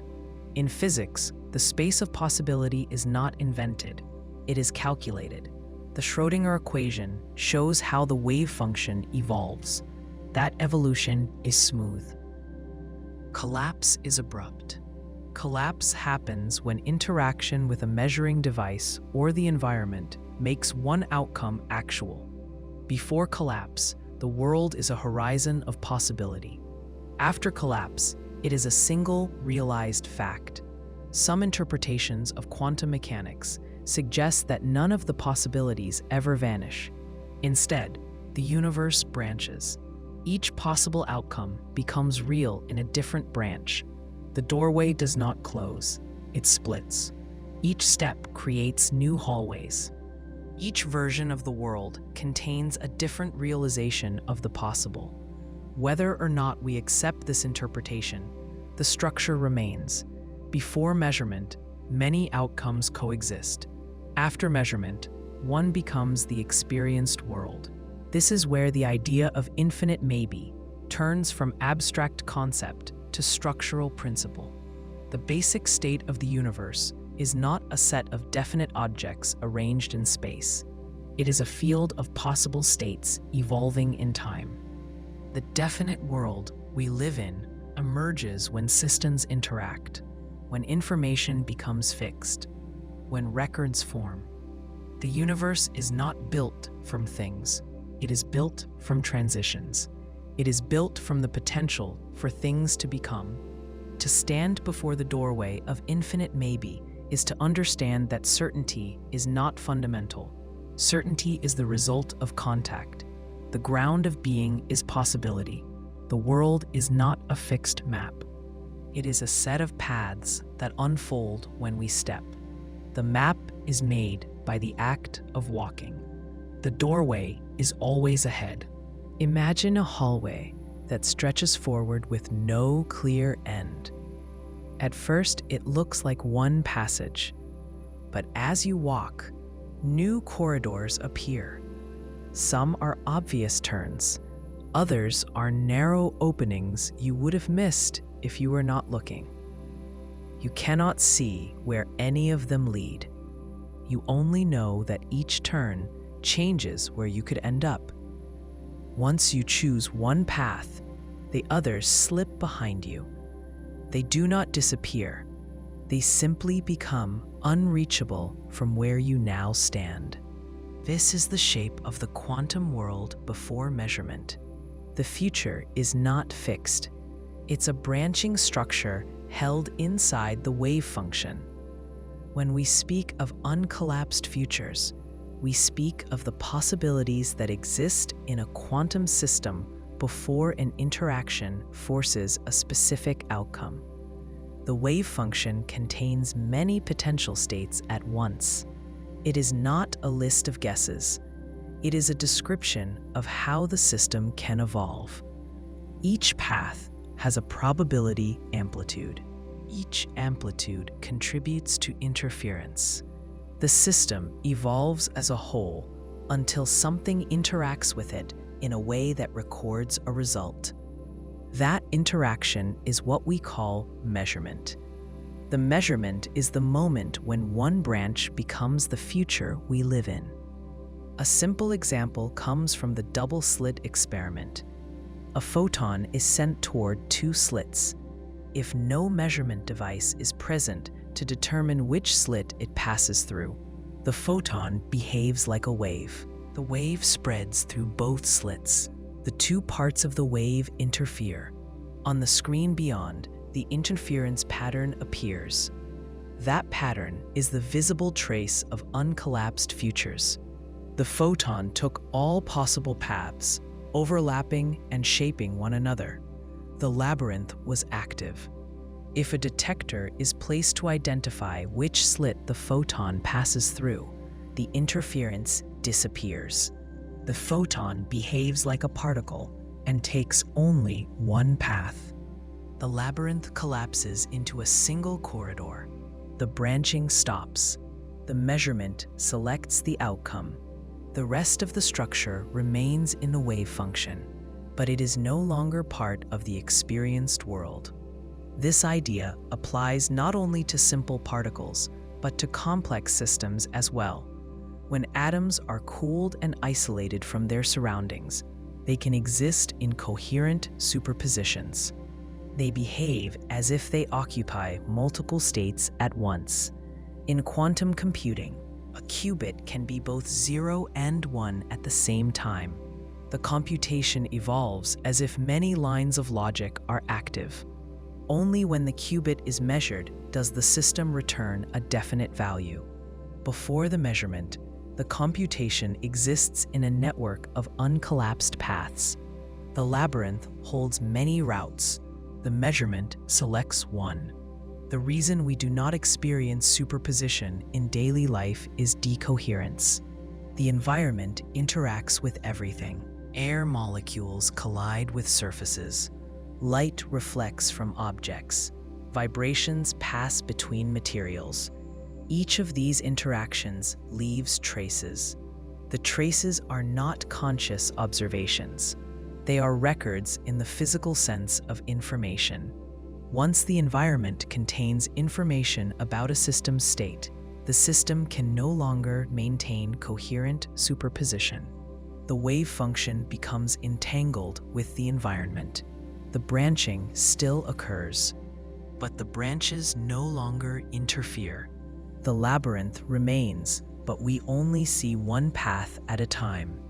Even though we do not notice the branching in daily experience, we feel its echo when we think about choices.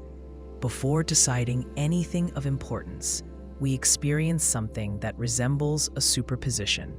We can picture several futures. We can outline how each one might unfold. These futures are not mere thoughts. They shape behavior. They influence emotion. They create tension. The moment before the decision holds many possible selves. Once we choose, one self moves forward. The others become part of the background of memory and imagination. They remain real as influence, not as outcome. The quantum version is more literal. The unchosen futures do not vanish. They remain encoded in the wave function in ways that we can measure, as in interference patterns. When interference is present, the futures interact. When decoherence occurs, they separate. They become branches that do not communicate. Some interpretations of quantum mechanics suggest that each branch corresponds to a separate, non-interacting world. In that view, the labyrinth does not collapse, it splits. Each path is taken by a different version of events. The structure of reality becomes a vast network of branching worlds. Other interpretations treat collapse as real. In those views, only one outcome exists after measurement. The rest of the wave function loses physical relevance. The difference between interpretations does not change the predictions of experiments. It changes how we imagine the labyrinth. In one case, the hallways continue beyond sight, filled with other travelers. In the other, the hallways fade after the door closes behind us. In both cases, before the measurement, the branching structure is the same. Think of a person approaching a crossroads at night with a lantern. The lantern does not illuminate all future roads. It only lights the next step. Yet the existence of many possible turns shapes the feeling of the walk. The openness, the uncertainty, the presence of multiple routes create the experience of possibility. The future is not determined until the traveler makes the step, but the shape of the crossroads, the layout of the labyrinth, exists before the step is taken. In quantum mechanics, the future is encoded in amplitudes, not certainties. The labyrinth is mathematical rather than physical, but it is no less real. The wave function evolves smoothly, carrying the structure of possible outcomes. Measurement selects one. The uncollapsed futures shape the result even when they do not become actual. They influence interference. They determine probability. They form the background from which reality emerges. The labyrinth is always present at the most basic level of nature. The world is not built from fixed outcomes stacked in time. It is built from a field of uncollapsed futures, branching beyond sight, waiting for the next step to decide the path that becomes real. A light switch seems simple. It is either on or off. A door is open or closed. A statement is true or false. Much of daily thought builds on this structure. We sort the world into pairs and choose between them. 0 or 1, yes or no. But when we look closely at how matter behaves at the smallest scale, the hard boundaries soften. The categories blur. The world does not always sit in one state or another. It holds many states at once, until conditions force one to appear. Logic, as we usually apply it, bends under quantum light. In classical logic, something cannot be both true and false at the same time. A coin cannot land heads and tails. A cat cannot be alive and dead. Yet quantum mechanics shows that before a measurement, a system may exist in a superposition of states. Superposition is not decision. It is not confusion. It is an allowed physical state where multiple outcomes are encoded in the wave function. The wave function uses complex numbers to describe probability amplitudes. These amplitudes interfere with one another, shaping the outcomes we see when measurement occurs. To understand this, consider a qubit, the building block of quantum computing. A classical bit can be 0 or 1.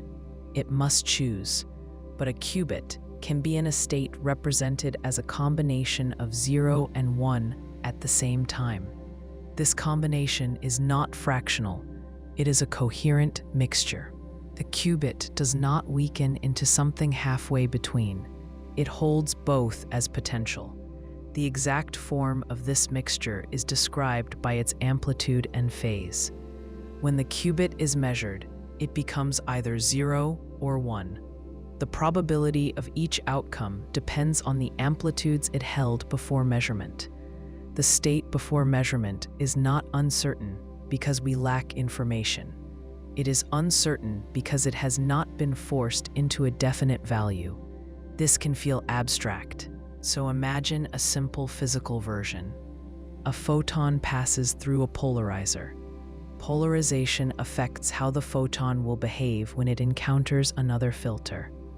If the photon is polarized horizontally, it will pass through a horizontal filter and be blocked by a vertical one. If it is polarized vertically, the opposite occurs. But if the photon is polarized at 45 degrees, it is in a superposition of horizontal and vertical. Pass it through a horizontal filter, and it may pass. Pass it through a vertical filter, and it may pass there too. The photon's identity is not locked to one basis until a measurement aligns it with a particular direction. Before that alignment, it holds both orientations in a meaningful way that affects how it interacts with the world. This dissolves the classical picture that a physical property must always have a definite value. At the quantum scale, definite values are created by interaction. Measurement is not passive. It is participatory. The measurement selects which of the possible states becomes actual. The state that becomes actual was not hiding. It formed during the act of measuring. The others, which could have formed, remain part of the structure that shaped the probabilities but do not appear in the outcome. This shift challenges the way we think about truth. In the classical world, truth is binary. A particle either passes through the left slit or the right slit. But in the double-slit experiment, if no detector marks the particle's path, the system evolves as if the particle passed through both slits. The interference pattern shows that both possibilities mattered. The observed pattern is the result of the superposition. Only when a detector is placed does the particle act like it passed through one slit. The presence of which path information forces a single answer. Before that, the question has no single answer to give. The idea that something can be both 0 and 1 in a meaningful sense is not limited to photons or qubits. Electrons and atoms exhibit similar behavior. Their energy states are defined by wave functions that can combine. Transitions between states depend on the phases of these combinations. In chemical bonding, electrons are shared between atoms in ways that cannot be explained by imagining them as tiny balls. They occupy orbitals that span multiple atoms. The orbitals are wave patterns that describe the possibility of finding electrons in particular places. The electrons do not choose a location until we measure. The chemical bond exists because of superpositions. At the macro scale, this behavior becomes invisible because of decoherence. Decoherence occurs when a system interacts with the environment. Air molecules, photons, and vibrations carry information away. The system loses its ability to maintain the delicate relationships between amplitudes. Superpositions fade into classical outcomes. The world we see is the world after decoherence has acted. We see one path out of many. The others remain mathematically present, but no longer shape the visible world. Decoherence explains why chairs do not sit in two places at once, and why we do not see cats in states between life and death. The environment forces decisions before we arrive to observe, but the structure behind the visible world still rests on possibility. Logic built on binaries emerges only after the collapse of quantum possibility into classical form. The deeper logic of the universe, as revealed by quantum mechanics, is not built from 0 and 1 as fixed points. It is built from the continuum of amplitudes between them. The binary states we rely on come later, after measurement, after interaction, after the world has chosen a single outcome from its many potential forms. There is a quiet lesson here. Reality is not always cleanly divided. It forms through interaction. Possibility shapes what becomes real. The clarity we experience is not the starting point. It is the result. 0, 1, and everything between exist not as contradictions, but as steps in the story of how the world selects itself.